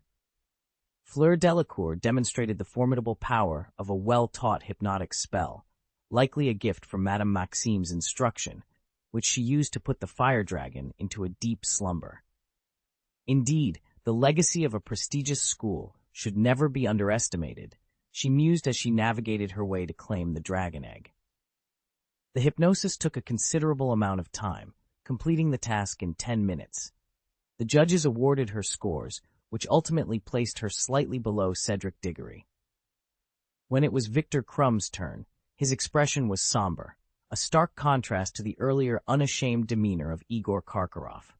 The anticipation built as the low roar of the Chinese fireball dragon reached the ears of the spectators. "Defeat him," the crowd seemed to whisper in unison. Unprepared for the ferocity of his opponent, Crumb was caught off guard as the dragon unleashed a torrent of fireballs. In a breathtaking display, the dragon, meant to guard its egg, took to the sky, bombarding the area with high-temperature fireballs, leaving Crumb scrambling for cover. One fireball veered dangerously close to the judges, igniting Karkaroff's robe in a burst of flames, causing him to desperately attempt to extinguish the fire. Crumb, determined to reach the dragon egg, found his path blocked by a relentless barrage of fireballs from the Chinese fireball. The dragon, now unencumbered by the need to protect its egg, unleashed its full might upon Crumb. Despite the daunting challenge, Crumb's skills as a Triwizard Tournament champion shone through. He seized a momentary lapse in the dragon's assault, casting a spell that rendered the beast temporarily blind. Braving the flames, he managed to secure the golden egg. His ordeal, lasting 28 minutes, was the longest of the competitors. The aftermath was chaotic, with the dragon's blind fury causing injuries among the spectators until it was finally subdued by the dragon handlers. Crumb, his robes aflame, was forced to strip them off, revealing singed hair. The spectacle was far from graceful, and it seemed unlikely his score would be favorable. Yet Karkaroff's unabashed bias awarded him a perfect score, prompting John to silently commend his audacity. Harry Potter, the final contestant, was visibly tense after witnessing Crumb's harrowing experience. His pale demeanor reflected the gravity of facing the fearsome Hungarian horntail. The dragon trainers stood by, anxious over the potential dangers. Harry, buoyed by advice from Alastor Moody to play to his strengths, had mastered the summoning charm overnight. With focused intent, he called forth his firebolt broomstick, which swiftly arrived at his side. Mounting the broomstick, Harry's confidence surged. He was determined to retrieve the golden egg using speed as his ally. The crowd erupted into cheers as he took to the air, with Ludo Bagman exclaiming in disbelief at the sight of Harry flying. John couldn't help but think the observation was obvious. Of course, a broomstick is meant to fly. However, the challenge was far from over. A dragon's claw suddenly loomed large before Harry, sending him tumbling through the air like a rubber ball. The audience fell silent, shocked by the sudden turn of events. Amidst the tension, a dragon's roar filled the air, but John's thoughts were elsewhere, pondering the unpredictable nature of the tournament. Harry remained silent, pondering the remarkable resilience of the dragon before him. Unlike the Chinese fireball he had encountered previously, this dragon, named Amohan, seemed to exude a unique aura of strength and honor, a testament to its formidable nature and its esteemed status in the Valley of Never Breathing. As Harry narrowly avoided a powerful swipe from Amohan's wing, he realized the dragon possessed a level of self-restraint, aware that causing harm could lead to consequences. Regaining his balance in midair, Harry felt the intense heat of Amohan's breath bearing down on him. With no time to waste, he swiftly turned and ascended higher into the sky. A flicker of disdain appeared in Amohan's eyes as it propelled itself forward with a mighty flap of its wings, eager to pursue Harry. Caught off guard by Amohan's surprising speed, Harry pushed himself to accelerate.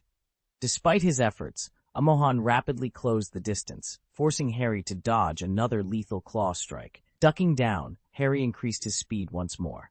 From the sidelines, Charlie Weasley's voice pierced the tense atmosphere, urging, "Harry, go for the dragon egg." Taking the advice to heart, Harry maneuvered skillfully, the turbulent air from Amohan's wings threatening to throw him off balance. His innate talent shone through as he quickly regained control of his firebolt. Realizing that direct confrontation was futile, Harry decided to exploit Amohan's weakness. The dragon's difficulty with low flight presented an opportunity. As Harry was previously knocked aside, he seized the moment to land near the dragon egg and swiftly claimed it, effectively ending the challenge. Charlie and his team promptly moved in to subdue Amohan. Despite its initial desire to escape, the dragon remembered John's promise and submitted peacefully, a stark contrast to the fierce creature that had said Harry moments before. Despite sustaining injuries, Harry completed the task in a commendable 7 minutes, only slightly behind Cedric's time. Had it not been for Amohan's interference, he likely would have finished even faster. Harry's exceptional talent was undeniable. The judges awarded their scores, Miss Maxim with 8 points, Barty Crouch Sr. with 9 points, Dumbledore also with 9 points, Bagman with a perfect 10, and Karkaroff with 6 points. Harry's performance placed him second overall, trailing behind Cedric, with Fleur in third and Crumb in fourth. His resilience and skill in the face of such a formidable challenge solidified his reputation as a truly gifted wizard. Chapter 211, Expelling Neville and the Terror of the Dragon Shadow. The first task of the Triwizard Tournament concluded successfully, and the second task was scheduled to begin on the morning of February 2nd the following year. In the secret chamber of the Stars Society, 2 golden eggs were placed on the table, drawing the attention of the 8 members gathered around. They seemed eager to uncover the secrets held within. Cedric mentioned that Mr. Ho, Bagman revealed the clue for the second task is hidden inside the golden egg, Cedric shared softly. Furong added, I've opened it once, and the sound it emits is quite overwhelming. Curiosity got the better of Malfoy, who reached out to touch the egg. An ear-piercing scream emanated from it, causing him to quickly shut it. The others shot him glares filled with annoyance. He offered a sheepish smile and said, I was just curious. You're not a cat, Malfoy. Curiosity can be dangerous, John remarked, eyeing him. Holding the golden egg, John had already discerned some clues. With a slight smirk, he addressed the group. Unfortunately, to maintain fairness in the competition, you'll have to discover the clues on your own. Please, John, Malfoy pleaded, his curiosity piqued further by John's refusal to share. John would have been more forthcoming if only one of them was competing, but with both Cedric and Fleur in the race, he insisted on fairness. Let's level the playing field, he suggested. Fleur, understanding John's stance, smiled confidently at Cedric. It seems we're in for a competition, she said provocatively. Cedric responded with a harmless smile. I'm looking forward to it. As the conversation shifted away from the golden eggs, Percy brought up the Triwizard Tournament's impact on the wizarding world, mentioning several minor incidents that had occurred. One involved someone impersonating Mr. Malfoy to steal a bottle of precious wine, much to Lucius Malfoy's chagrin. It was speculated that a polyjuice potion was used to deceive the staff at Silverhand Wine Cellar. Though the incident caused a stir, it soon faded from the magical community's attention. The discussion also touched on the missing Ministry of Magic officials, with a clue pointing towards Albania found in one of their homes. Old Barty, upon hearing this, was visibly relieved and celebrated with 2 glasses of mead. The meeting in the Chamber of Secrets was filled with camaraderie until Neville had to leave early for personal reasons. After his departure, John raised his glass to make a solemn announcement. We need to undertake a significant action for Neville's sake. This involves his parents, and I hope everyone will participate, John stated earnestly, capturing everyone's full attention. With a serious tone, he revealed his shocking plan. I intend to exclude him, bully him, isolate him, and make him despise me. John, have you lost your mind? Malfoy asked, taken aback, half-jokingly suggesting that John might have had too much to drink. I assure you, I'm quite sober, John replied, his expression grave. A heavy silence fell over the secret room as everyone processed John's words. Cedric, after a moment of silence, asked, May I ask why? The idea of bullying Neville, a friend, was difficult for Cedric and the others to accept. They listened intently, understanding the gravity of John's request. Do you remember Neville's parents? John began, observing their reactions. I've discovered a method to help them, but it requires Neville's direct involvement. For this to work, I need him to harbor hatred. Malfoy, recalling his own experiences with John's unconventional training methods, which involved provoking anger, asked, You mean similar to the emotional training you put me through? Exactly, but Neville's temperament is much milder than yours, John confirmed. That's why I need your help, not just individually, but collectively, to push him into a state of isolation. He must not suffer in silence, but rather break free from it. John's voice was cold, sending shivers down the spine. This method, pushing someone to their limits by throwing them into the abyss, would surely make Neville despise me if he ever found out, he mused aloud. Daphne, upon hearing this, immediately stood up in protest, her voice laced with urgency. Why would you even consider that? Neville would be furious with you. She was genuinely concerned for John, knowing all too well the dangers that lurked in the abyss. She couldn't bear the thought of him facing such peril. Cedric, too, showed his disapproval, his brow furrowed in concern. John, I understand you want what's best for Neville, but this could severely damage your friendship, he cautioned. It's of no consequence, John replied with a light chuckle, his demeanor calm and collected. Isn't the essence of friendship to be there for one another in times of need? He turned to Cedric, his gaze earnest.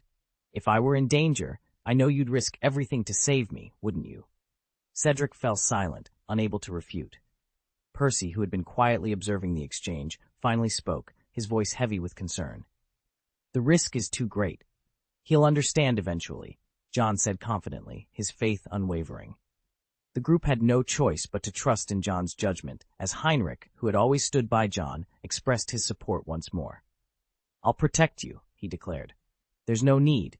John dismissed the offer with a wave of his hand, then turned his attention to Heinrich. Stay with Fleur for now. I have a feeling this Triwizard tournament might not go as smoothly as expected. An accident? What do you mean? Percy inquired, his curiosity piqued. John's voice took on a grave tone. Harry's participation was no mere coincidence. There are forces at play here, manipulating the events of the Triwizard tournament from behind the scenes. We must be vigilant. He was certain of the formidable power behind the manipulation of the Goblet of Fire. The tournament is not just about the Ministry of Magic or its elections. It's an opportunity for you, Percy, to establish your influence. Once Barty Crouch Sr. ascends to the position of Minister of Magic, his previous role will need a successor. It's not just about becoming the director, it's about securing a pivotal position within the ministry, John explained, laying out his strategic vision. The others nodded in agreement, understanding the importance of early preparations. Daphne, however, was visibly upset as they left the secret meeting place of the Society of Stars. Outside, John's keen eyes caught sight of a team departing Hogwarts, each carrying a massive iron cage. His eyes narrowed, transforming into vertical slits, enhancing his vision. He observed the dragon trainer's cautious demeanor. Wait until they're at a safe distance before taking action, John murmured to himself before vanishing into the shadows. Charlie Weasley, a freckle-faced dragon trainer, yawned tiredly. They didn't even give us a night to rest, he complained. Be vigilant. We're dealing with a fire dragon here. Any mishap at Hogwarts could be catastrophic, the senior dragon trainer chided. At your age, I was already facing down wild dragons on my own. Charlie couldn't help but roll his eyes at the boast, though he kept his mouth shut. Despite his grumblings, he had a passion for dragon keeping, a love that had ultimately won over his potential career in professional Quidditch. As the group made their way through the Forbidden Forest, an eerie silence enveloped them. Charlie's instincts kicked in, prompting him to halt and listen intently. Something's not right, he murmured, his face growing serious. The senior trainer also sensed the unusual quiet. It's too silent, he remarked, puzzled. The Forbidden Forest was home to countless magical creatures. The absence of even the smallest sound was unnerving. Suddenly, a chilling whistle pierced the silence, and the moonlight revealed a massive, ominous shadow enveloping them. Alert! Charlie shouted, but it was too late. Out of the darkness, a pair of large, menacing brown eyes appeared, catching the freckled dragon trainer completely off guard. A basilisk, its tail whipping through the air with the force of a gallop, was suddenly knocked airborne. The elder dragon trainer had barely managed to draw his wand when a hurricane swept overhead, snatching his wig away, while a red light flickered ominously in the shadows. Run! Without a moment's hesitation, Charlie executed a roll and from his wand cast a sleeping charm. It was a mere flicker of light, yet it served as a reminder of his identity as a wizard. They launched their spells in quick succession, aiming the sleeping spell at the emerging shadow. The dragon's fiery breath shattered the constraints of its muzzle, sending crimson flames arching over their heads to strike the cage holding the fire dragon.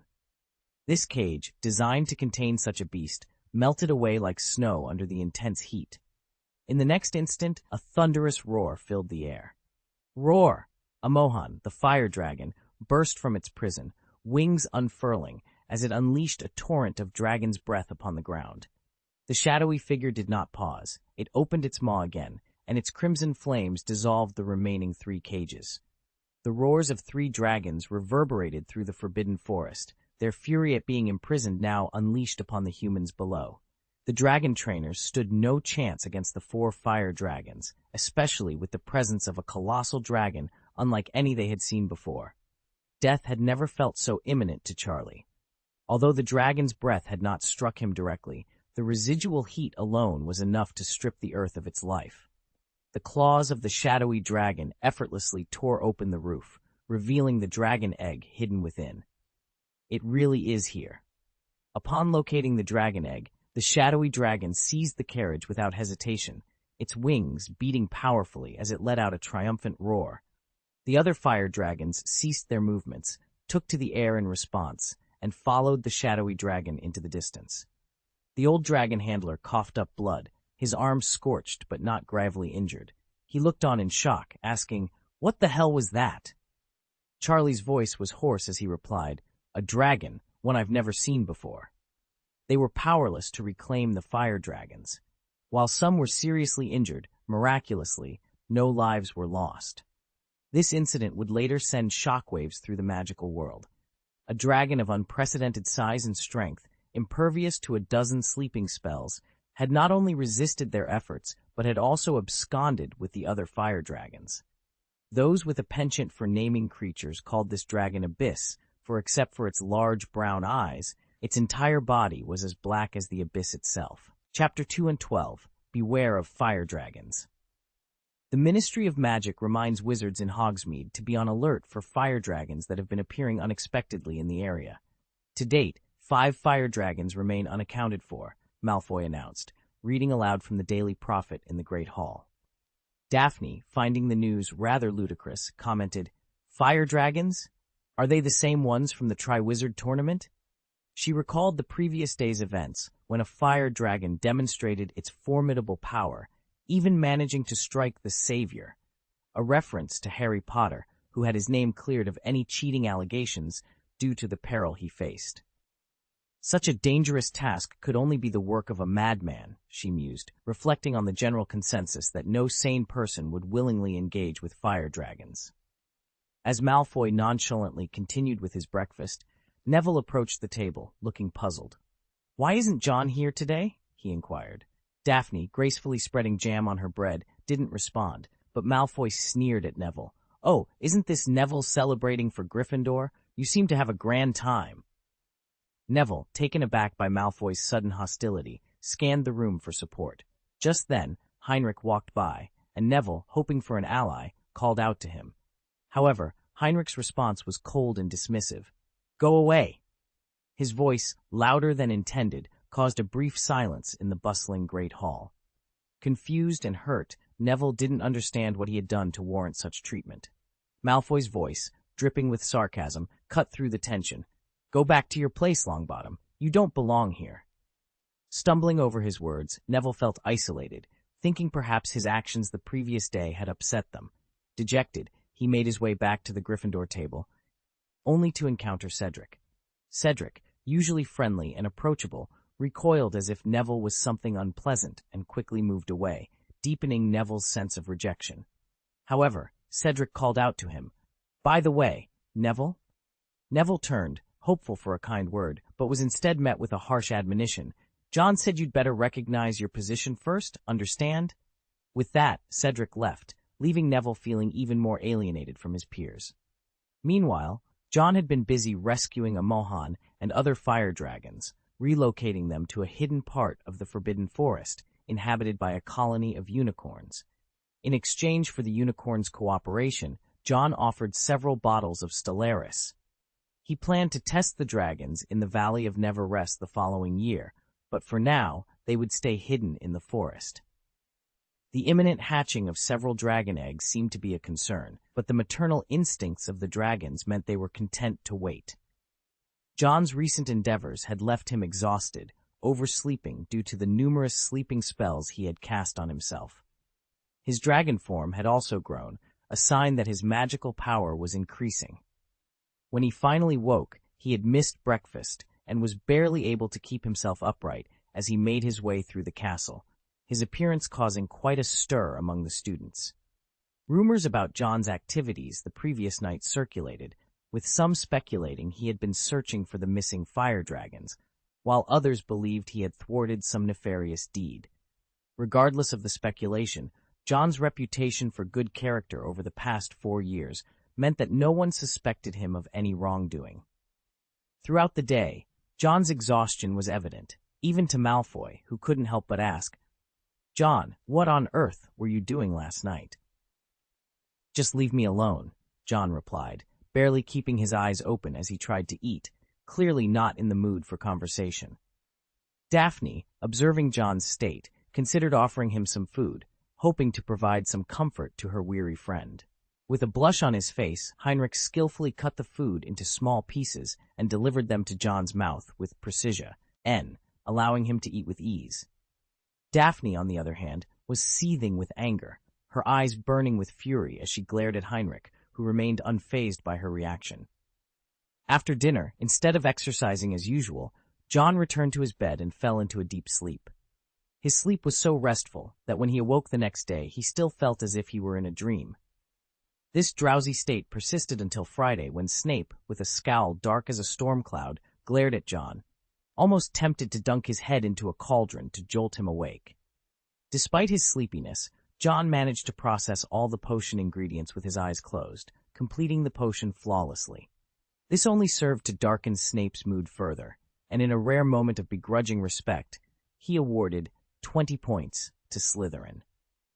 Snape then hurried off to find fault with Neville, who was already feeling isolated and dejected. As John wandered the corridors in a daze, he caught the scent of wine and followed it, eventually stopping at a corner where his lethargy seemed to lift. Surprised, he looked around, wondering where he had ended up. The scent of wine led him directly into Moody, who greeted him with a gruff, "What are you doing here, Wick?" John took a step back, maintaining a respectful distance, and apologized with a polite smile. "Sorry, I think I took a wrong turn."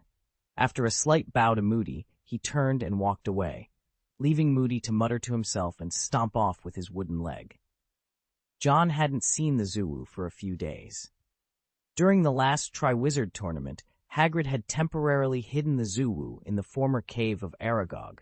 The creature was thrilled to be out again, its large, peony-like tail swishing back and forth beautifully. John could feel the Zoo's joy at seeing him again as he patted its head.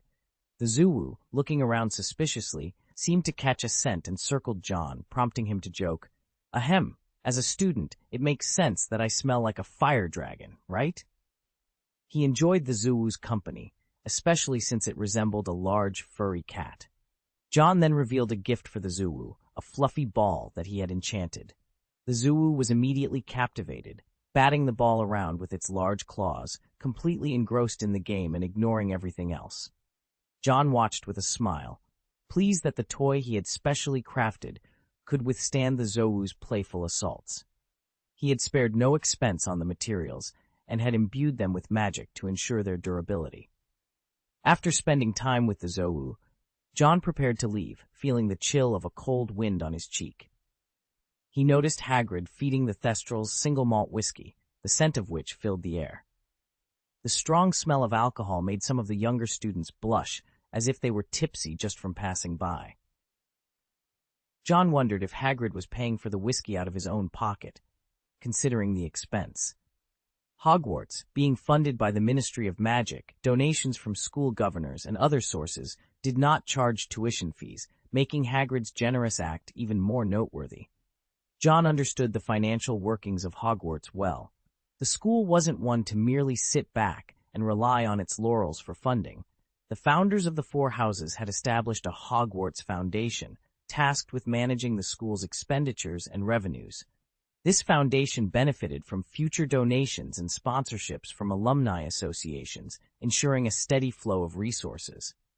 Given this setup, John reasoned that the cost of the Rune Horse wouldn't significantly impact the school's finances. Moreover, many of the country's renowned magical shops regularly contributed to Hogwarts, making John a supporter by extension. Observing Garen, who might as well have been his reflection, succumbing to the intoxicating effects of the Rune Horse, John couldn't suppress a twinge of sympathy. The sensation of loss, akin to a physical pain, lingered for a brief moment. "Well, that's 3 seconds of discomfort," he mused, quickly regaining his composure. And now, it's time to recoup that loss. With his spirits lifted, John resumed his walk, his mind already plotting the next steps in his Hogwarts journey. Chapter 213. Dobby's Work and the Crystal Ball Explosion. In the vast kitchens of Hogwarts, where 100 house elves tirelessly worked, it was a rare occasion for John to seek a late-night snack. Since his 3rd year, his visits had become infrequent. However, on this particular night, driven by a sudden whim, John found himself walking towards the kitchen. With practiced ease, he tickled the pear in the fruit painting, which giggled and transformed into a vibrant green doorknob. Pushing the door open, he was greeted by a cacophony of voices, among which a shrill cry stood out. "Get out, you disreputable alien!" John's gaze quickly located the source of the commotion. An older house elf was pointing accusingly at a familiar figure. Upon closer inspection, John recognized the figure as Dobby, surrounded by a group of house elves who were clearly unwelcoming. Beside Dobby stood another familiar face, Winky, who had previously served the Crouch family. John squinted, puzzled by the presence of these two house elves who seemed out of place in Hogwarts. The kitchen was filled with insults hurled at Dobby, branding him a freak for his audacity to seek payment for his services, a notion abhorrent to traditional house elf values. Dobby, once a servant of the Malfoy family, faced the accusations with a bravery born from years of mistreatment, whereas Winky, less accustomed to such hostility, dissolved into tears. Upon noticing John, the atmosphere shifted. Dobby, elated, rushed over, exclaiming, Dobby knew that one day he would meet John Wick again. His excitement was palpable, though Winky's sobbing continued unabated. The house elves, who had been leading the verbal assault on Dobby, now displayed open disgust and alienation, wanting nothing to do with him. John, curious, inquired, "When did you arrive, Dobby?" "Today, sir," Dobby replied, his voice tinged with a mix of pride and fear. "Dobby came to work here today. Professor Dumbledore offered 10 galleons a week, but Dobby negotiated down to 1 galleon a week and 1 day off every month." The mere mention of his salary sparked a fresh wave of muttering among the other house elves, as if Dobby's acceptance of payment was a betrayal of their kind.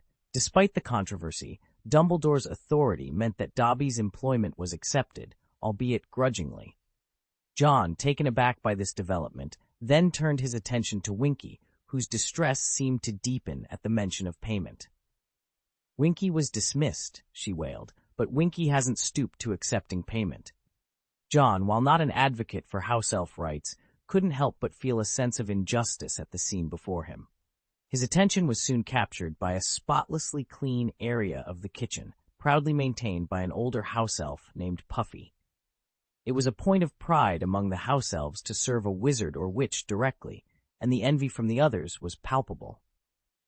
The kitchen was a marvel of organization and cleanliness, with an array of knives ranging from the smallest paring knife to larger, more intimidating blades, all meticulously maintained. The ingredients section boasted an impressive variety of fresh fruits, magically preserved meats, and neatly arranged bottles of grains and nuts. John was astounded by the setup, which could rival any professional kitchen.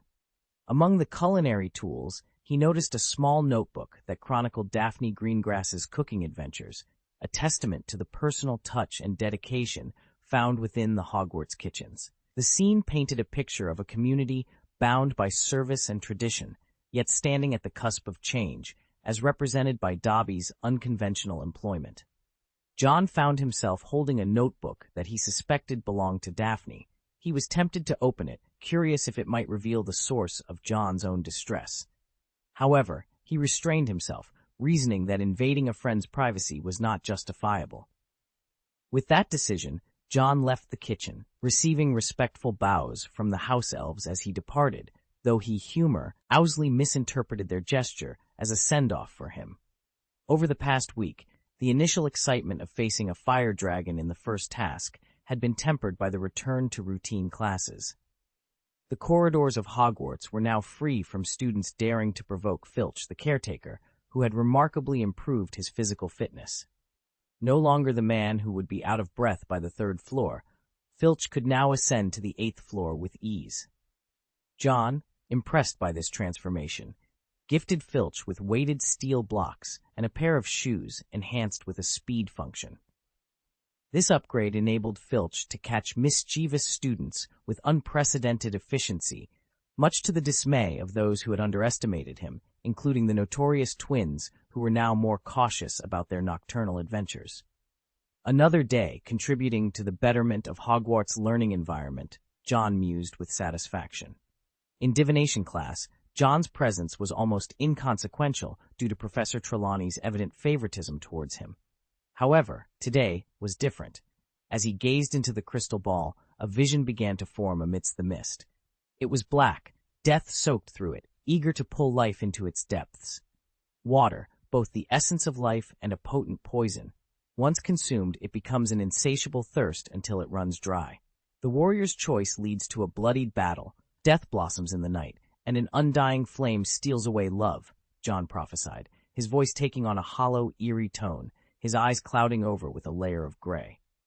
Professor Trelawney, who had approached unnoticed, halted any further fabrications from the students with a trembling voice, addressing John with a soft, "My dear?" As John's gaze left the crystal ball, the mysterious gray in his eyes faded, leaving him feeling inexplicably uneasy. Lavender, visibly shaken, whispered about John's ominous prediction. Taking a deep breath to shake off the discomfort, John witnessed the crystal ball crack and then shatter completely, startling even Professor Trelawney. This ominous event left the class in a state of unease, with Harry and Ron, who had recently made amends, looking at John in astonishment. Apologizing to Professor Trelawney, John requested an early leave from the class, which she granted with a worried expression, awarding him 30 points for his prophecy. Leaving the class, John was troubled by his own prediction. Could it be related to something happening around me? He wondered. Seeking solace at the Black Lake, he attempted to calm his nerves. Staring at the lake, he felt a surge of panic for the first time. It's okay. As long as everyone is equipped and prepared, it will be fine, he reassured himself, though his confidence was shaken when his casual stone-throwing startled a mermaid, who cursed before diving back into the water, silenced by John's glance.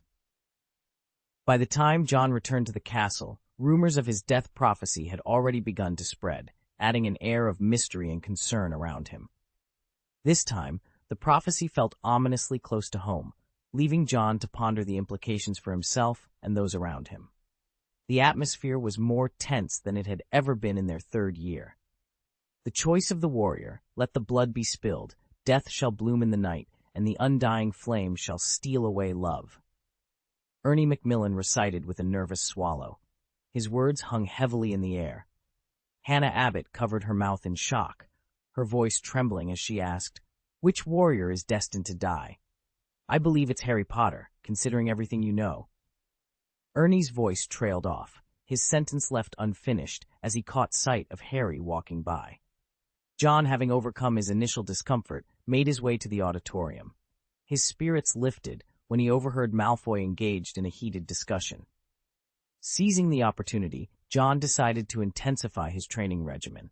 Among all the students, he felt Malfoy was the most likely to encounter trouble.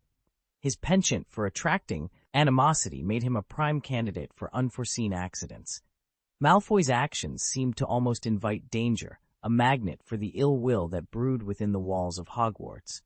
Chapter 214, Underwater Singing and the Bubble Curse.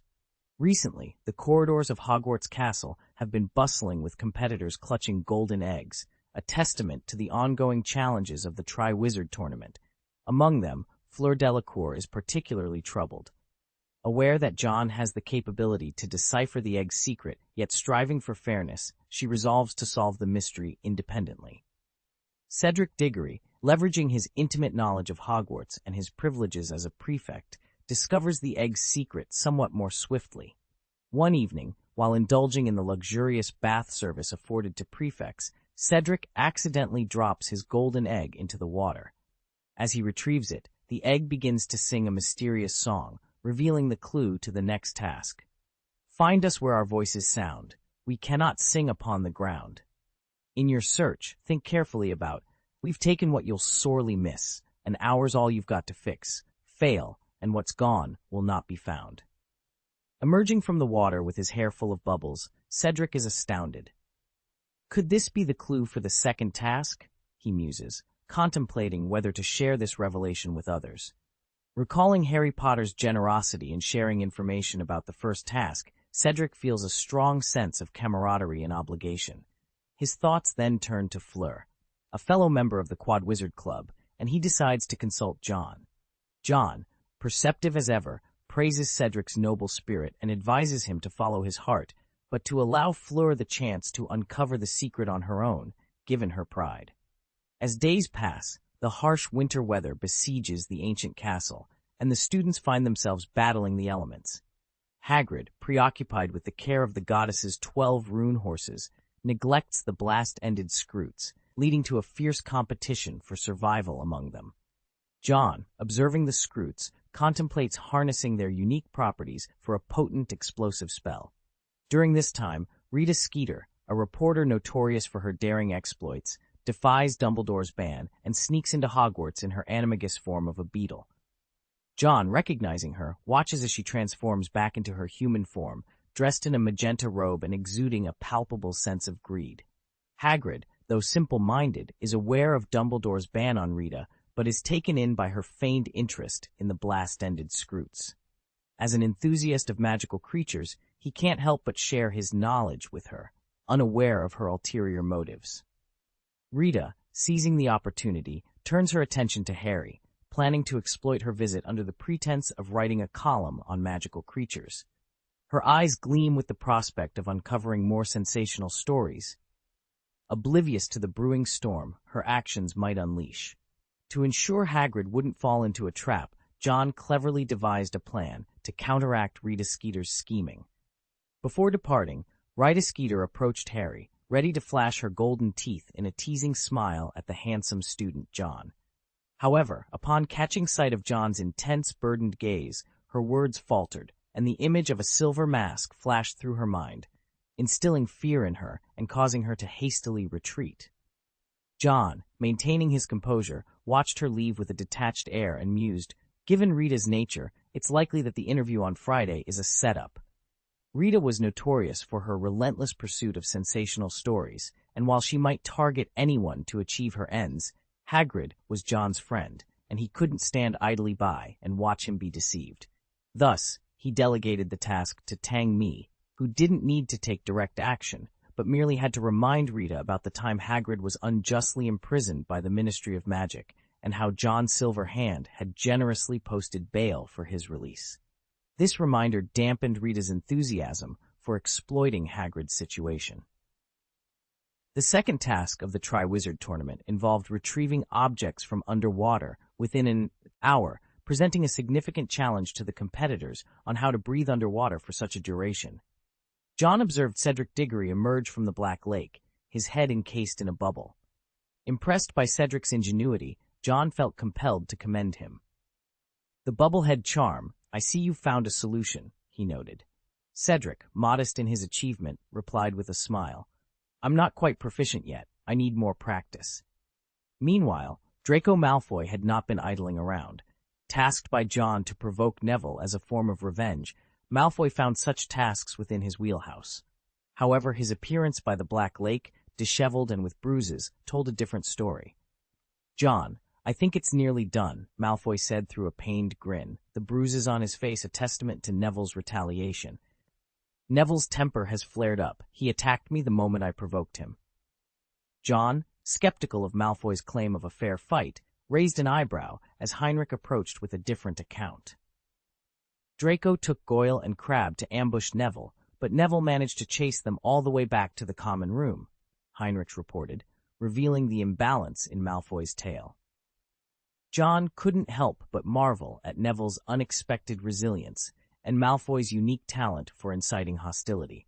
It was clear that Neville, typically mild-mannered, had been pushed to his limit. Reflecting on this, John advised Malfoy, "The day Neville confronts you with his wand, that will be an acceptable outcome."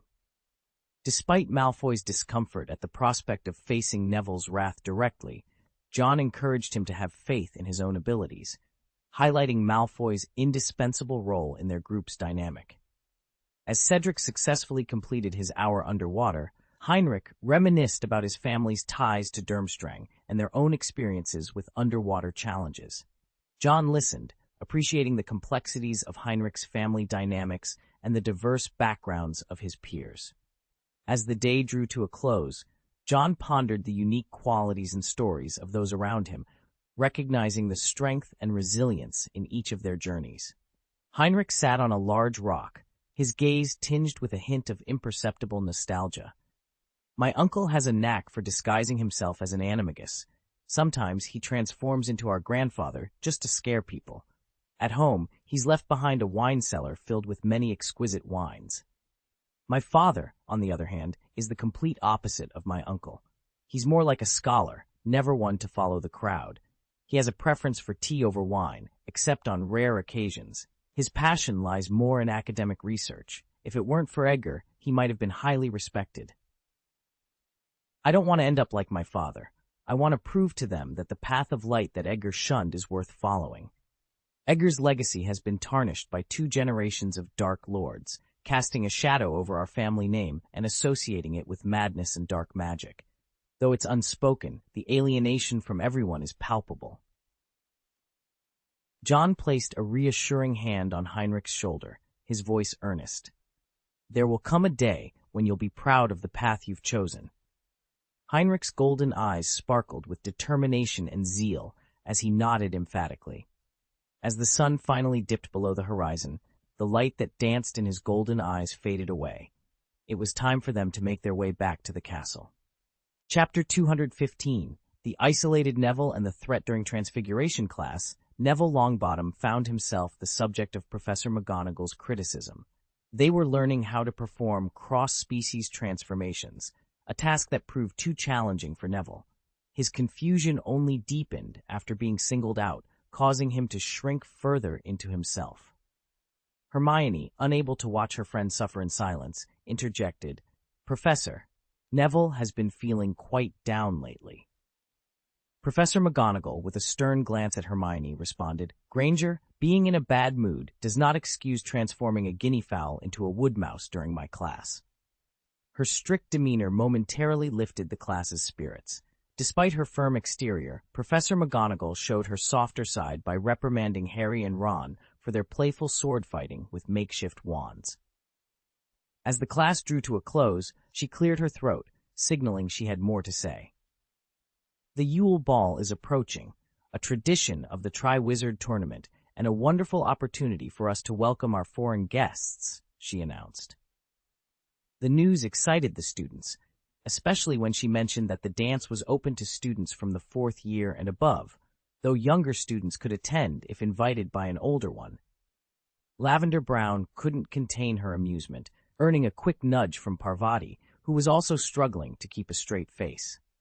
The thought of attending the ball sparked joy among the students. "Remember to wear your dress robes," Professor McGonagall continued, ignoring the girls' giggles. "The ball will take place in the auditorium at 8 o'clock on Christmas night and will end at midnight." The announcement left Hermione in a daze, pondering the upcoming event. Professor McGonagall, noticing the students' excitement, added, "This is a chance to unwind and enjoy yourselves." Her comment, coupled with a glance at her tightly bound hair, amused Harry, who found the idea of Professor McGonagall letting her hair down quite amusing.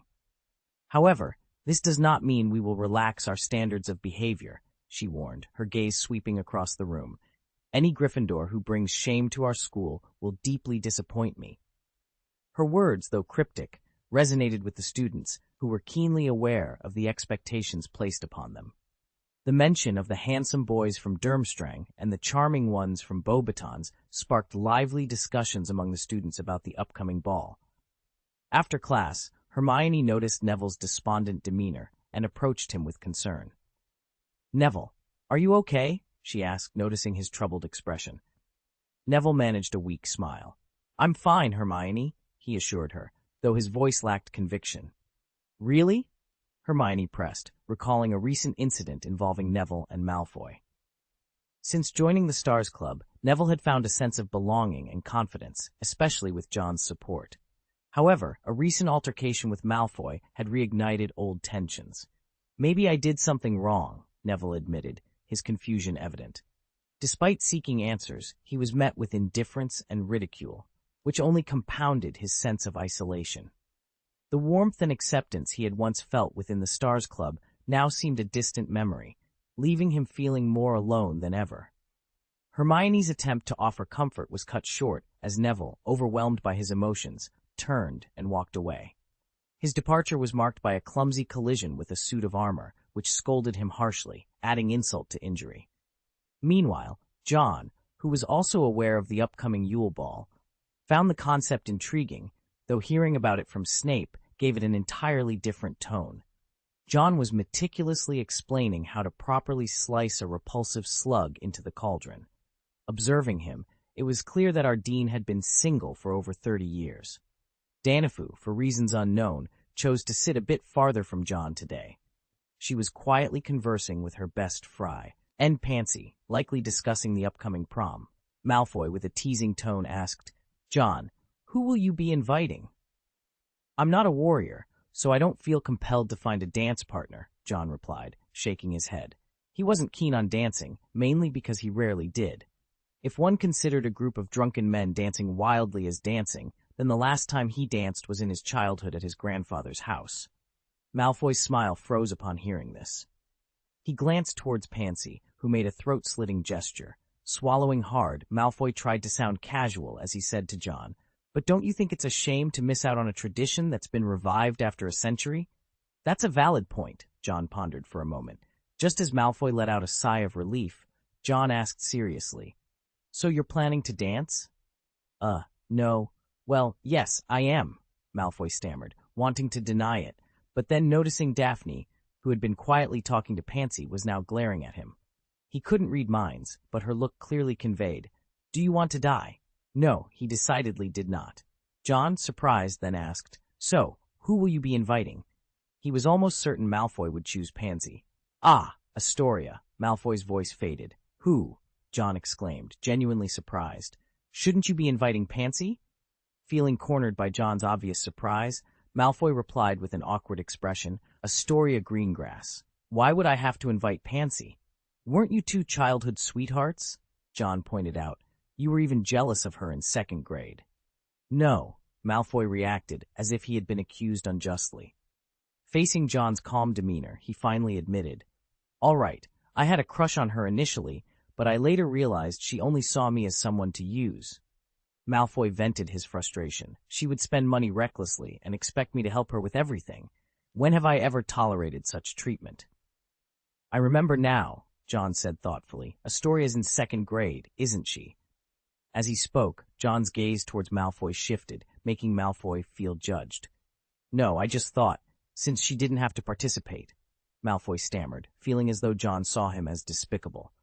"All right, no need for explanations," John said firmly. "I'm not unreasonable. By the way, you need to run 3 extra laps today." Malfoy was on the verge of despair, wondering why the punishment had suddenly increased from the day before. This interruption made Malfoy lose interest in inquiring about John's prom plans. When he looked up, he noticed Neville approaching with a professional demeanor, though not to speak with him. Neville, addressing John, said, "John, I need to talk to you." "What about? How much did you spend on the medical bills for your parents in the hospital?" Malfoy couldn't resist provoking. Seeing Neville clench his fists, John nodded and stood up, walking out with an air of indifference. Neville quickly followed, leaving Malfoy to realize this was not his moment to continue his taunts, so he remained in the auditorium. Turning around, he saw 2 girls had taken the front seats. Struggling to speak, he started, "That." Daphne smiled gently. "You don't need to explain. I understand." Malfoy spent the afternoon running laps, clutching his stomach.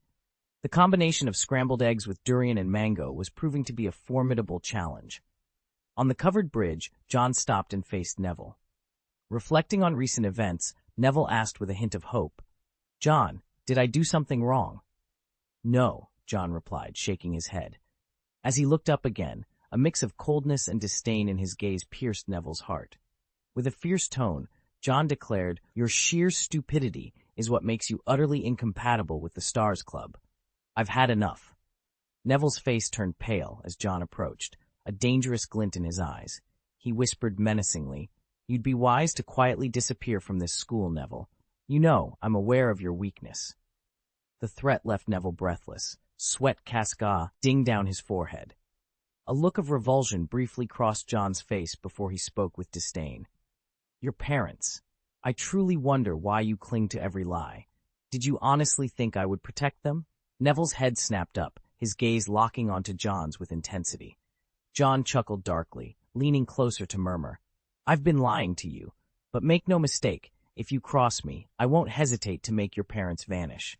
They may be Aurors, but remember, Death Eaters exist too. Understand? No, you can't do this, Neville protested. I can and I will, John replied with a chilling indifference. You really know nothing about me, Neville. I've never claimed to be a good person. That's something you should have realized. Drained of his strength, Neville clung to the railing to keep himself upright as John walked past him, not sparing a backward glance. Time seemed to stand still for Neville until a dangerous resolve sparked in his eyes. He couldn't allow anyone to harm his parents, not even someone as formidable as John Wick. The confrontation revealed a darker side to John, one that threatened the safety of Neville's family. Neville knew he had to act, but the path forward was fraught with peril. The stakes were higher than ever, and Neville understood that he might be the only one capable of thwarting John's sinister intentions. Chapter 2:16, Kidnapping Longbottom and Anti-Killing Silence can be a precursor to a storm. Neville Longbottom, once easily intimidated, had transformed under John's tutelage into a wizard who refused to be oppressed. At this moment, his resentment towards John had reached its zenith. Unbeknownst to Neville, John observed from the shadows, recognizing that the time for action had arrived. Neville needed a good guy to lead him out of this darkness, and Percy Weasley seemed like the perfect candidate. Neville's behavior had taken a peculiar turn ever since he realized John's disdain for him had led to his isolation. Draco Malfoy's provocations, which once would have elicited a response, now went unanswered. Did I push him too hard? Malfoy wondered, sensing he might have overstepped in his bullying. John, watching the scene unfold, noted Malfoy's lack of insight into Neville's silent accumulation of emotions. As Malfoy's attention shifted upon catching a glimpse of Astoria, John turned to Daphne, who appeared lost in thought beside him. "Your sister just walked past," he remarked, prompting a confused response from Daphne. John sighed, lamenting the superficial nature of their family ties. With the Yule Ball a week away, Daphne was torn about extending an invitation to John. It was then that Fleur Delacour approached John with a proposition. "John, would you like to be my dance partner?" she asked, her eyes darting towards Daphne with a smirk that seemed to taunt her. Daphne, unable to contain her frustration, stood up abruptly. "No," she protested. Fleur, unfazed, challenged her. "You didn't invite John. Why can't he be my dance partner?" Fleur's intervention was born out of her belief that Daphne would have already asked John, and with the ball approaching and no invitation extended, she decided to step in. Daphne, at a loss for words, weakly argued that John was unavailable, to which John surprisingly agreed, apologizing to Fleur for his unavailability on the day of the ball. Fleur, taken aback, accepted his response and left to find another partner. Upon Fleur's departure, Malfoy returned, oblivious to the tension. His inquiry about John's invitation to Daphne was met with a glare from her. Meanwhile, Astoria's question about her dress choice was interrupted by a plate of egg tarts flying towards Malfoy. Neville, meanwhile, was plagued by nightmares. He dreamt of his parents being kidnapped by an infiltrator who demanded he leave Hogwarts under a sinister threat. The dream was vivid, filled with mocking laughter, and the ultimatum of his parents' disappearance should he refuse to leave. Awakening with a start, Neville found himself in his dormitory, reassured by Ron's sleepy inquiry.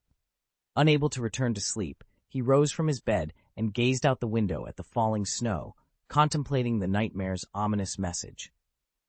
The sound of the wind whistling through the crack of the door was eerily reminiscent of a ghost's wail, piercing the silence of the night. Neville, moving with a quiet determination, opened the door and stepped into the deserted common room. The lights were off, and the room was empty, its usual bustle silenced. The Yule Ball was just 2 days away, and Neville had yet to find a partner. He walked over to the sofa and sat down, his fingers absent-mindedly brushing against the star badge he wore, a badge he had grown attached to but hadn't realized he was still wearing. As he touched it, his expression turned to one of sorrow. Suddenly, as his fingers grazed the badge, a phantom message from Percy appeared. "Neville, I can't believe it. John has lost his mind." Neville was startled by the message and quickly inquired about the situation. The messages kept coming. "John has left the school. Heinrich mentioned he was obsessing over the hospital or something similar. He called it a disgrace and vowed to rectify it. He plans to imprison a man where he'll never be found. I followed him, and it seemed he was heading towards the humping willow. No, he's found me. The messages triggered a memory of a dream Neville had, prompting him to leap to his feet and dash out of the common room, coat forgotten in his haste. Inside the screaming shack, John sat with 2 wands laid out on the table before him. Percy, having sent a desperate plea for help, looked at John with a mix of confusion and fear. "Is this really your plan?" John responded with a shrug and a nonchalant tone. "The occasional kindness you showed him became his lifeline, didn't it?" The Star Society had isolated Neville, and Percy's acts of kindness were the only solace Neville had found. Now, John was poised to sever that connection, leaving Neville in turmoil. Percy sighed, a sense of resignation in his voice. "I know I can't change your mind." His gaze drifted to the bed where the Longbottoms lay sleeping peacefully, a result of John's audacious plan to extract them from the hospital with the help of Tang Mi and Jin. They had to finalize their plans here, with Percy carrying the potions they needed. "Percy, we need to face reality," John said, just before a flash of red light stunned Percy. John waited patiently, knowing Neville would soon arrive, having triggered the magical trap set in the Humping Willow tunnel. As Neville burst through the door, John feigned surprise, his face still twisted in a mix of ferocity and paleness. Percy lay on the ground, his fate unknown. Neville, fueled by Percy's last message, was overcome with rage and charged at John. John's initial panic quickly faded as he cast an expulsion spell, sending Neville crashing against the wall. "Neville Longbottom, you dare to confront me?" John taunted, looking down at Neville with disdain. "Why? Why attack Percy? Wasn't he your ally?" "Ally?" John scoffed, mocking Neville's naivety. "He was merely a pawn. Did you honestly believe I would consider the Star Society as equals?" How utterly ridiculous. With a cruel smile, John pointed his wand at Neville and cast the Cruciatus Curse. "Crucio!" Neville's screams filled the room as he writhed in agony, his eyes bloodshot and fixed on John. John's laughter echoed, the curse torturing Neville with relentless cruelty. "You see, Neville Longbottom, you were nothing more than a tool for me to gain power. Let me tell you, you have made me." Neville's heart pounded with a mix of fear and rage as he faced his tormentor. "Sick. What a pure blood, but it's just a dog wagging its tail, begging for mercy," John sneered, shattering Neville's last shred of hope. "Shut up!" Neville, cornered and desperate, growled lowly, his voice barely above a whisper. Suddenly, 2 figures caught his eye from the corner of the room. He turned towards the bed, his eyes widening in shock and disbelief. "Mom and Dad?" "Oh, it seems you've discovered the gift I prepared for you." John's voice dripped with malevolence, his laugh chilling to the bone. "Do you like it? I can only blame you, Neville. You brought this upon yourself by refusing to disappear." Sensing his momentary advantage, John sauntered closer to Neville with a leisurely pace. Neville's mind raced with thoughts of vengeance. It was then he noticed the magic wand, carelessly protruding from John's waistband. A plan quickly formed in his mind, and with a burst of adrenaline, he measured the distance between them. Once close enough, Neville charged at John with all his might. Caught completely off guard, John stumbled and fell, the wand slipping from his waist and into Neville's grasp. Overcome with fury and years of pent-up resentment, Neville raised the wand, his voice thundering with the force of his emotions. "Crucio!" The spell, honed by countless rehearsals in his mind, now found its voice. Neville stood, wand outstretched, the embodiment of righteous anger, ready to confront the darkness before him. Chapter 217, Patchwork and Repair. Before the crimson hue of anger could envelop him, John swiftly turned and pressed his hand against Mr. Longbottom's. "Different minds, different dreams," he whispered just as the Cruciatus Curse struck him. John's body convulsed under the curse's grip, the agony so intense it drained the color from his face. Yet, amidst the torment, he activated his psychic magic. "Not enough," he taunted, barely managing to lift his wand as if to challenge Neville further. Neville, driven to the brink of madness by John's provocations, unleashed the Cruciatus Curse repeatedly, each time with more ferocity, as if trying to make John suffer for all the pain he himself had endured. Despite his resilience, John couldn't suppress a muffled groan as the curse's intensity escalated. his bones feeling as if they were being gnawed by ants, his heart as though it were being pierced by a sharp knife. "Is that all you've got, Neville?" John goaded, his psychic magic working overtime to push Neville further into his frenzy. Neville, lost to his rage and oblivious to the gravity of repeatedly casting an unforgivable curse, aimed to torment John to death. John's mind became a chaotic whirl, his consciousness blurring into oblivion. He could no longer form words, only screams of agony that would have echoed beyond the shrieking shack had he not prepared a silencing charm in advance. Percy, awakened by the commotion, was initially confused upon seeing Neville casting the Cruciatus curse on John over and over. However, catching sight of John's pained yet resolute expression, he understood. John seemed to be silently pleading, "Don't let my sacrifice be in vain." Cursing under his breath, Percy's fingernails dug into his palm, drawing blood, his eyes burning with a mix of anger and helplessness. He knew intervening would render John's suffering pointless. After another curse from Neville, John finally lost consciousness. A thread of blood connected him to the Longbottoms, activating a psychic link that opened a pathway to their memories. These memories appeared as countless fragmented pieces, scattered like snowflakes in a blizzard, each fragment a torn photograph impossible to piece together. "The task is monumental," John murmured to himself, feeling a persistent ache in his heart that made him increasingly pale. "It seems I'll have to endure the Cruciatus curse until these memories are mended." With a wry smile, he contemplated the irony of his situation, fearing that Neville's relentless curses might indeed be the end of him, especially since he had threatened Neville's parents. Picking up a fragment, John found an image of Mr. Longbottom in his school uniform. He continued his task, connecting the scattered pieces. Closing his eyes, golden threads emerged from his fingertips, and with a simple gesture, the fragments began to weave together, guided by the threads. Using blood could hasten the process, he thought, accelerating his efforts. The Longbottom's memories gradually started to mend, scene by scene. Outside, Neville, exhausted and filled with hostility, looked down at the unconscious John. "John, you forced my hand," he muttered, a wave of sadness washing over him. He couldn't bear the thought of the Star Society discovering John's true motives, preferring to shoulder the blame himself. Resolved, Neville closed his eyes, ready to end it all. "Expelliarmus!" he exclaimed, but before he could complete his spell, an unseen force sent him flying, disbelief etched across his face. Neville gazed in disbelief at Percy, who stood unharmed, wand in hand. Confusion clouded his eyes as he asked, "Percy, aren't you supposed to be dead?"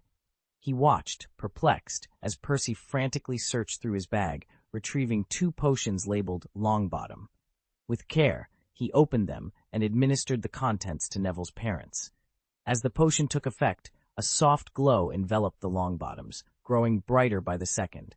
A mist of light began to emanate from them, within which fleeting images of their lives played at a rapid pace.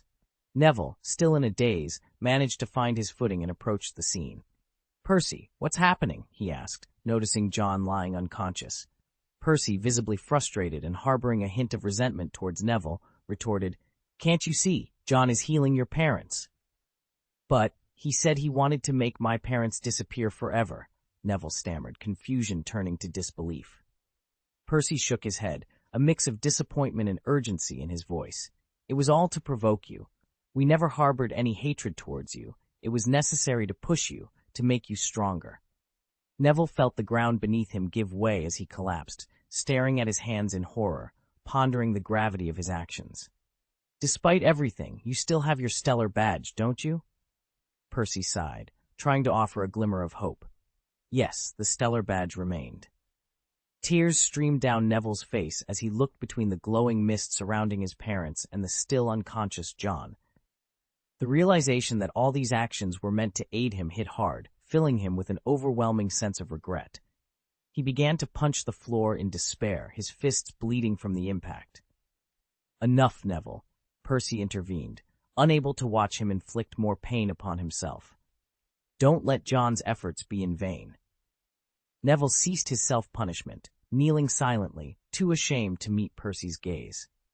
Meanwhile, John, amidst his struggle to mend the fragmented memories, found solace in a shower of raindrops emitting a white light. It's Percy, he realized, understanding that the potions given to the Longbottoms were aiding his task. The fragments touched by the rain began to rise, gravitating towards each other, slowly forming a complete image. As more pieces joined, a family portrait emerged, depicting Mr. and Mrs. Longbottom with a baby Neville in their arms. The rain continued, aiding in the repair of the memories, filling in the gaps. John, feeling the toll of the Cruciatus curse, fought to stay conscious, drawing strength from a recovery potion he had prepared himself. His efforts accelerated, and soon the portrait neared completion. However, as he worked, dark fragments began to fall from the sky, each carrying the haunting laughter of Bellatrix Lestrange and the agony of the Longbottoms under the Cruciatus curse. These were the memories of their torture at the hands of the Death Eaters. John, realizing the gravity of these memories, feared for his place among his peers. "No, I can't be expelled," he thought, channeling more of his magical energy to stabilize himself and hasten the repair of the shattered memories. Determined, John continued his work, each piece meticulously restored, a testament to the resilience and unyielding spirit of the Longbottom family. If they couldn't escape before the Longbottoms awoke, John's consciousness risked being trapped here indefinitely. The tremors within this space intensified, the repulsion growing so strong it threatened to crush and warp John's form. He was acutely aware that the Longbottom's awakening was imminent. Clenching his teeth, he focused on repairing the final tenth of the fragments. As the last piece clicked into place, the entire space was engulfed in a brilliant white light that radiated from the fragments, enveloping John completely. The Longbottoms were awake. The transition was abrupt. The oppressive atmosphere that had dominated the space moments before dissipated as if it had never been. John found himself standing in a room that was bathed in the soft, early morning light, the air fresh with a sense of new beginnings. The Longbottoms, Frank and Alice, were stirring from their long slumber, their eyes blinking open with a mixture of confusion and dawning realization. John watched, his heart pounding in his chest, as the couple slowly sat up, their gazes locking onto each other with an intensity born of years lost in darkness. Words were unnecessary. Their eyes spoke volumes of the love and resilience that had endured through their ordeal. Turning his attention away from the tender reunion, John checked his own state. Miraculously, he felt whole again, his consciousness firmly anchored in his body. The harrowing experience of being nearly trapped in a fragmented memory had left him with a newfound appreciation for the fragility of the mind. He knew he couldn't linger. The Longbottoms needed time to adjust, to reconnect with the world they had been torn from. With a final glance at the couple, who were now whispering to each other in hushed, emotional tones, John quietly exited the room. The mission had been a success, but it was far from a victory celebration.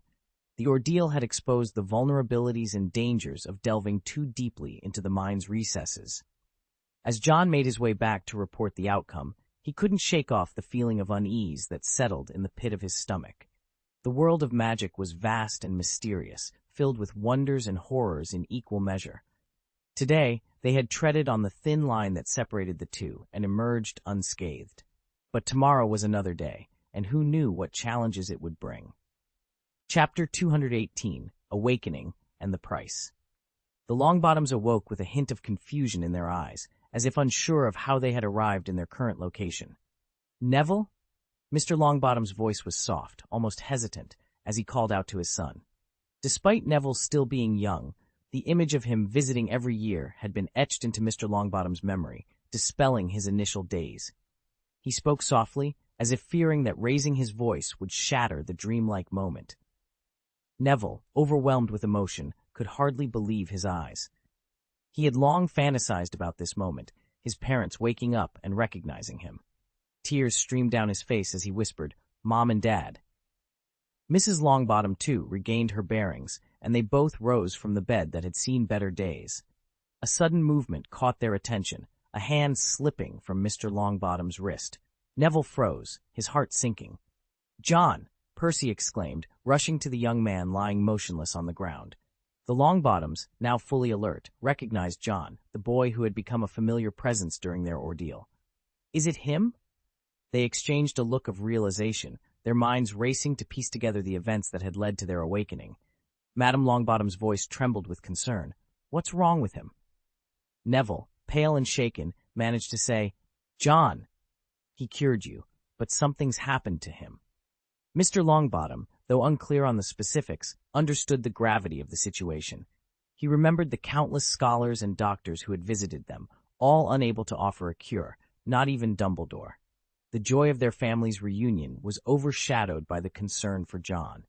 Neville, much like his father in appearance but with his mother's temperament, was visibly distraught. Mrs. Longbottom wept, feeling helpless. Percy, in a state of panic, fumbled with various potions, his usual composure shattered. "Damn! Damn! Damn!" he cursed, a stark contrast to his typical demeanor. Desperately, he tried administering potion after potion to John, but to no avail. With the last potion spent and John still unresponsive, Percy collapsed, overwhelmed by despair. Neville, unable to contain his grief, let out a heart-wrenching cry, the mournful atmosphere enveloping the shrieking shack. Mr. Longbottom, however, remained composed. Clasping his wife's hand, he suggested, "This is Hogwarts, right? We can ask Dumbledore for help."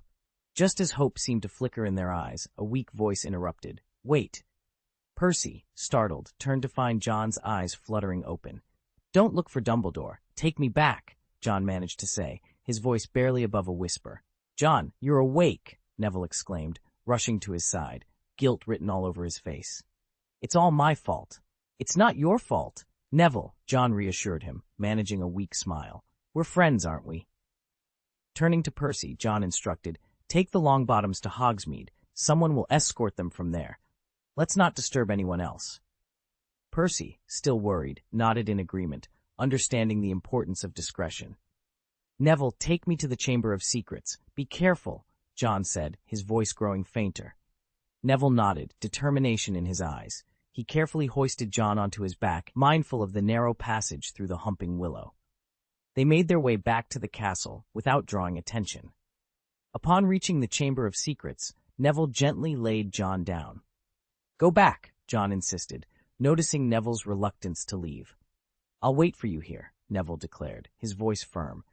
He was determined to stand by his friend, no matter what the cost. John couldn't help but feel a mix of amusement and concern as he reassured Neville that he was all right, despite the lingering pain that made it difficult for him to even breathe. The thought of the Gryffindors discovering Neville's absence worried him, but after some insistence, Neville finally left, allowing John to focus on his own recovery. Standing up, with effort, John couldn't help but comment on Neville's unintentional harm. Neville really doesn't know his own strength.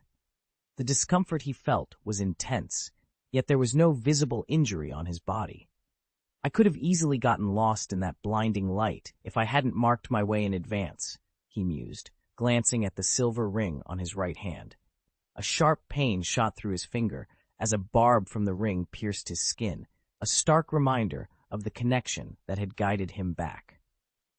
After a quick assessment of his condition, John frowned, realizing that while his soul remained intact, his body would still suffer from weakness for some time. He clicked the armrest of the chair he was leaning on, transforming it into a comfortable bed with a simple magical adjustment. The subtle effects of mind magic weighed heavily on his thoughts, its ability to alter a person's habits and perceptions silently proving more insidious than the Imperious Curse.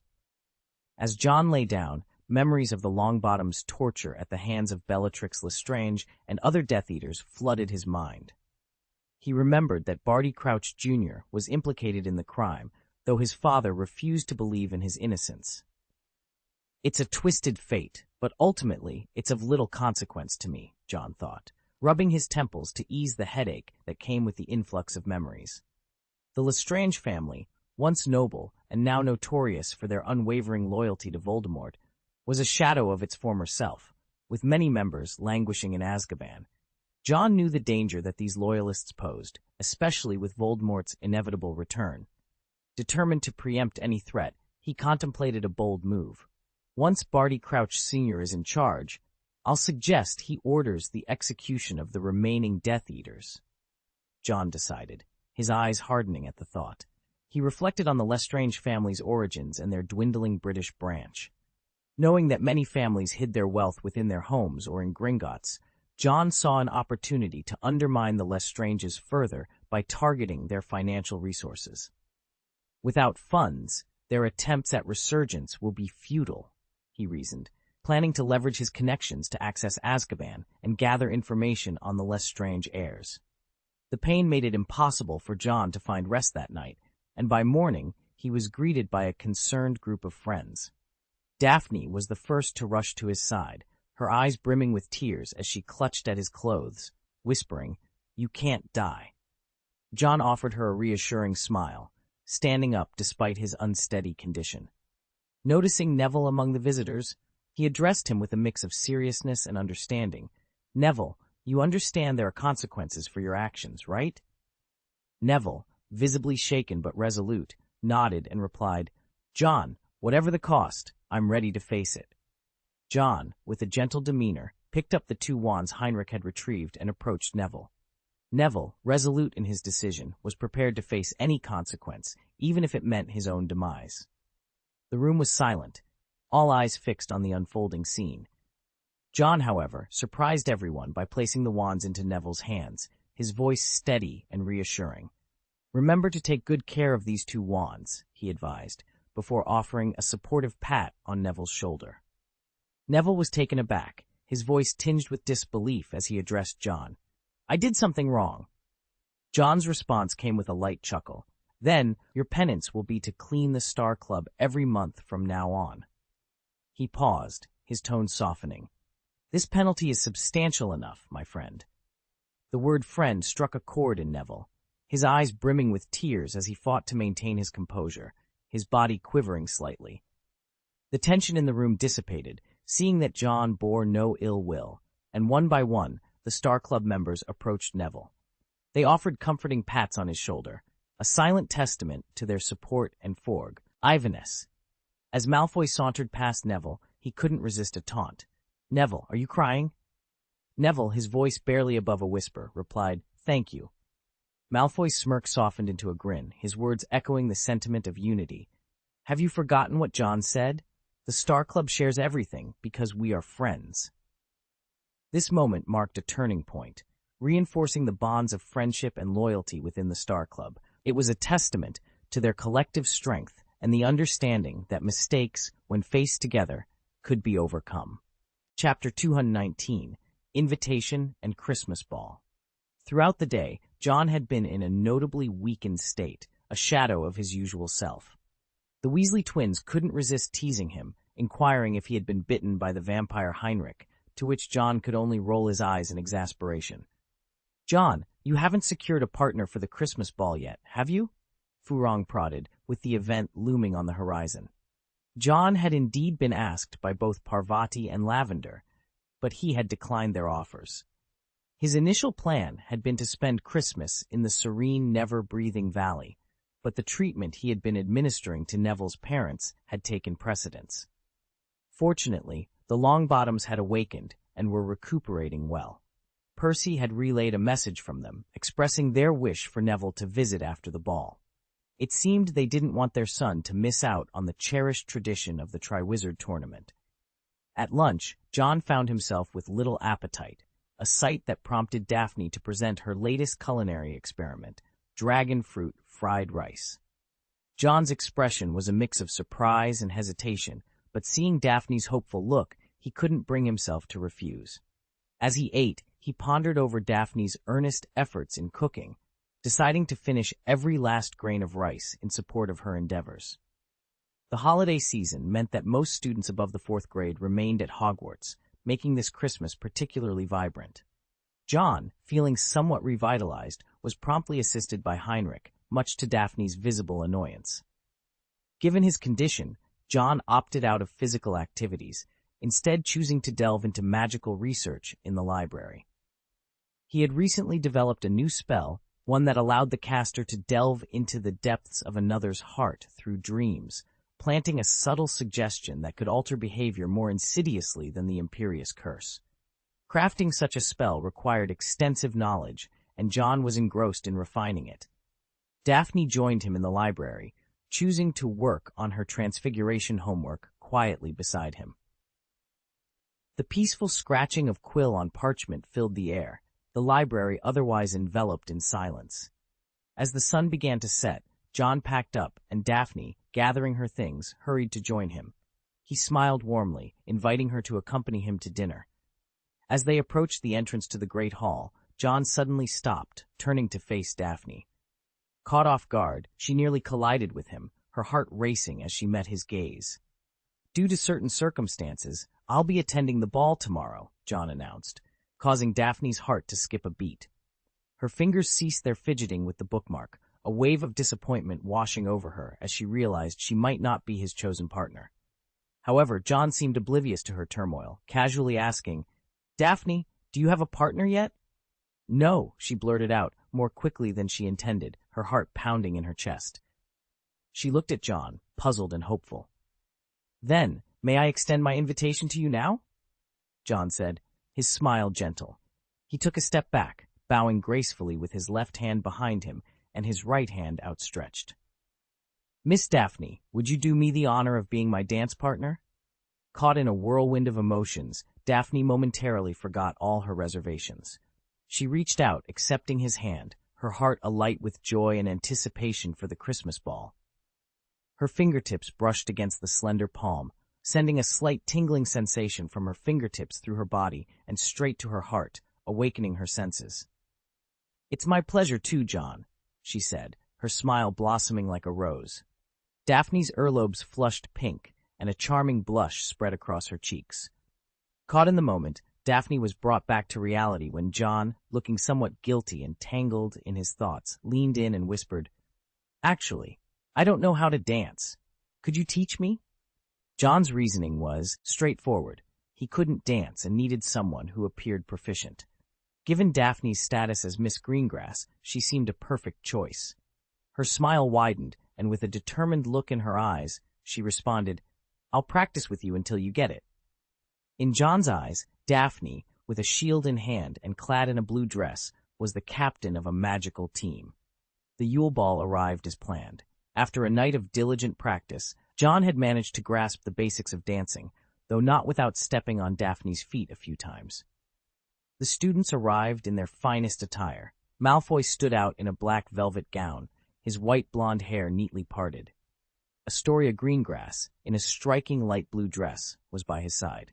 Heinrich opted for a dark red suit, his usually unkempt black hair slicked back, revealing his unexpected handsomeness. Percy, too, was without a date, dressed in a navy blue suit, his hair meticulously combed. John's gaze found Daphne. After a night of teaching him to dance, she had managed to change into a breathtaking outfit and apply delicate makeup. Unlike her sister's blue dress, she wore a white gown that trailed behind her, adorned with gems that twinkled like stars. Her golden hair cascaded down her back like silk, making her resemble a pure white pearl. "Didn't I keep you waiting?" Daphne asked, her cheeks still flushed from the excitement and the grandeur of her dress. "Waiting is for better things, isn't it?" John replied with a chuckle.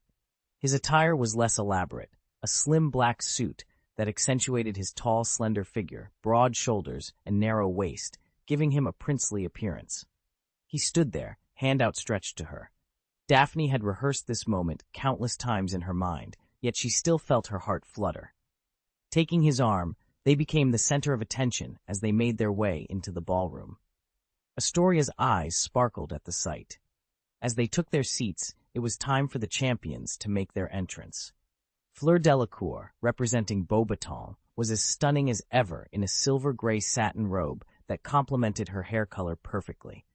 Her dance partner was Roger Davies, the Ravenclaw Quidditch captain. Cedric Diggory, ever the gentleman, escorted Cho Chang, carefully guiding her steps. Victor Krum, in a regal red suit, looked every bit the Northern Prince, with Hermione Granger by his side in flowing lavender-blue gowns, her brown hair elegantly pulled back. She looked transformed, her previously oversized front teeth now perfectly proportioned, leaving John in awe.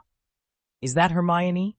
Where are her teeth?" he wondered, quickly reminding himself of the wonders of the wizarding world. Hermione, despite her impressive background, often neglected her personal care due to her focus on academics. However, when she did take the time to groom herself, she left everyone in awe.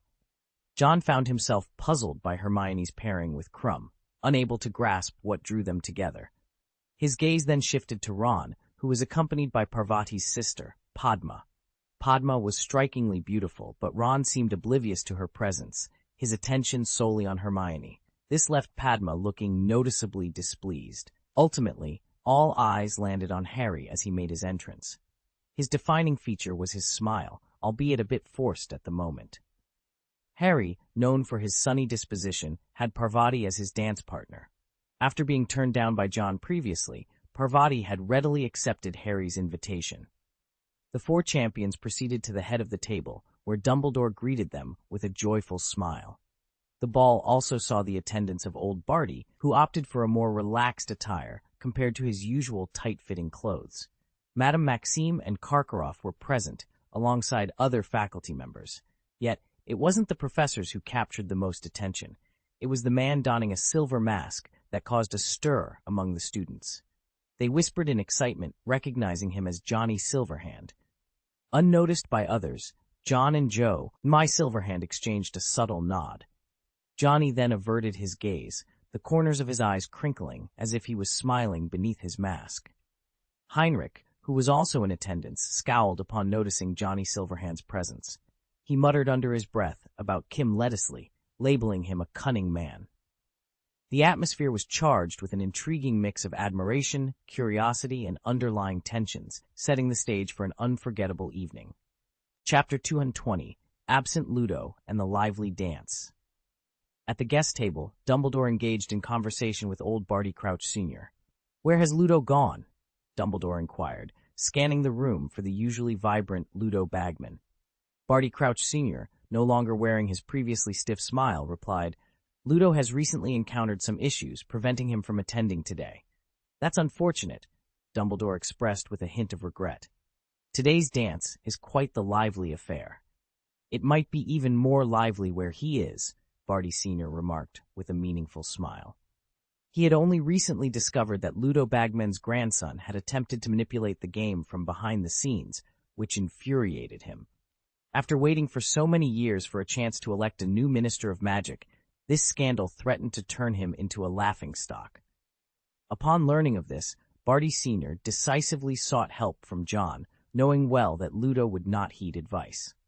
John, anticipating Barty's request for assistance, had kindly invited Ludo to the office of Silverhand, holding him captive in the garden of the Silverhand store, disguised as Johnny Silverhand. With the Auror office under John's control, no investigation into the Ministry of Magic officials' imprisonment ensued. Barty Sr., wanting Ludo to learn his lesson, kept the Ministry in the dark about the situation. Ludo, deprived of his wand and trapped for over a day, lay against the wall, his attempts to escape futile. The sight of a field of flowers, eerily reminiscent of Johnny Silverhand's warning during the first task, sent shivers down his spine, especially when he stumbled upon an unknown bone among the flowers. Meanwhile, the Christmas ball was in full swing, with Dumbledore ensuring everyone was well fed before the dancing began. John, examining his menu, found the items listed peculiar. Fried Tianshan snow lotus, salt and pepper scorpion heads, sauce-burst centipede legs, mouse-tail juice. This is outrageous, even for someone as skilled in martial arts as I am, John mused, suspecting someone had tampered with his menu. His gaze landed on a bashful Daphne, unaware that the house elves had prepared this unique menu just for him, a gesture of deep respect influenced by Daphne's suggestions. Gratefully, John thanked them for the pineapple pizza, silently apologizing to Italy for the unconventional choice. After braving the pizza, he decided against trying any other items on the menu. Daphne, meanwhile, elegantly enjoyed her steak, cutting it into small, manageable pieces. Once she finished, Dumbledore stood, prompting the students to do the same. With a wave of his wand, Dumbledore cleared the tables to the walls, creating a spacious dance floor and conjuring a stage with instruments. As the students admired Dumbledore's transfiguration skills, John couldn't help but comment, "Brilliant transfiguration." The stage was set for the famous wizarding band, the Weird Sisters. Despite their name, the band comprised entirely of men, known for their thick hair and deliberately torn clothes. From John's perspective, their edgy, beggar-style appearance seemed to be a unique fashion statement in the wizarding world. At the Rock Circle, the atmosphere was a blend of sharp style and melancholic tunes. Fleur, with her confident smile, gracefully invited Roger Davis to the dance floor. Roger, utterly enchanted by Fleur, would have done anything for her at that moment, even if it meant confronting Harry. Cedric, ever the gentleman, extended his hand to Cho Chang, and together they made their way to the dance floor. The fusion of Eastern and Western elegance was a sight to behold, as both were undeniably attractive. Victor Krum, with his characteristic grace, asked Hermione to dance. Hermione accepted, causing a ripple of jealousy through the crowd, particularly from Ron. It seemed Ron was more interested in sulking than dancing with Padma Patil, who was just as renowned as her sister at Hogwarts. This left John pondering the complexities of Ron's jealousy. Harry was the last to join, his expression one of discomfort as he danced with Parvati Patil.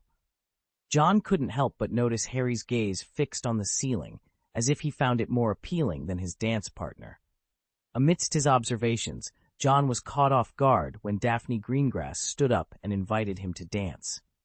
Swallowing his amusement, John took her hand with a smile and led her to the dance floor. As they danced, their movements were a fluid blend of practiced steps and spontaneous grace, drawing the attention of many, including Astoria Greengrass, who watched them with admiration. Meanwhile, Draco Malfoy's attempt to invite Astoria was thwarted by her fascination with John and Daphne's dance. Feeling slighted, Draco turned to Pansy Parkinson, only to be rebuffed. His mood soured further when Gregory Goyle mocked him, leading to a heated exchange between the two. The situation escalated until Severus Snape intervened, dragging both boys away by their ears. The altercation outside was a stark contrast to the elegance of the dance floor. As the evening progressed, John couldn't help but laugh at the absurdity of the events unfolding around him. The night was a mix of elegance, jealousy, and unexpected confrontations, making it an unforgettable experience. John gently wrapped his arms around Daphne's slender waist, intending to help her up. However, he applied too much force, inadvertently pulling her close against his chest. Daphne reacted as if she had touched a scalding kettle, hastily retreating from the embrace. The contact was fleeting, yet when John glanced at Daphne again, her face was flushed with such a deep red that he worried she might be feverish. "Are you okay? Do you need to visit the school infirmary?" he asked with genuine concern. Daphne, overwhelmed by the situation, covered her face and fled, leaving John unable to stop her. He stood there, puzzled and scratching his head. "What just happened?" he muttered to himself. The collision had been unexpected, and given his current state of recovery, it was more painful than it should have been. He couldn't recall ever noticing how hard Daphne's head was before. As he contemplated taking a moment to rest, Padma Patil from Ravenclaw approached him with a smile. "Would you like to dance with me?" she asked invitingly. From a distance, a pair of onlookers, known for their fondness for gossip, nearly sprang into action, ready to confront Padma. They were indignant at the thought of someone making a move on their friends, or best friends, interest in her absence. John glanced over at Ron, who was completely absorbed in watching Hermione, oblivious to Padma's approach. A wave of loneliness washed over John, prompting him to reflect aloud, "I'm lonely." This moment highlighted the complex web of relationships and emotions at play, with John caught in the middle, trying to navigate his feelings and the social dynamics of Hogwarts.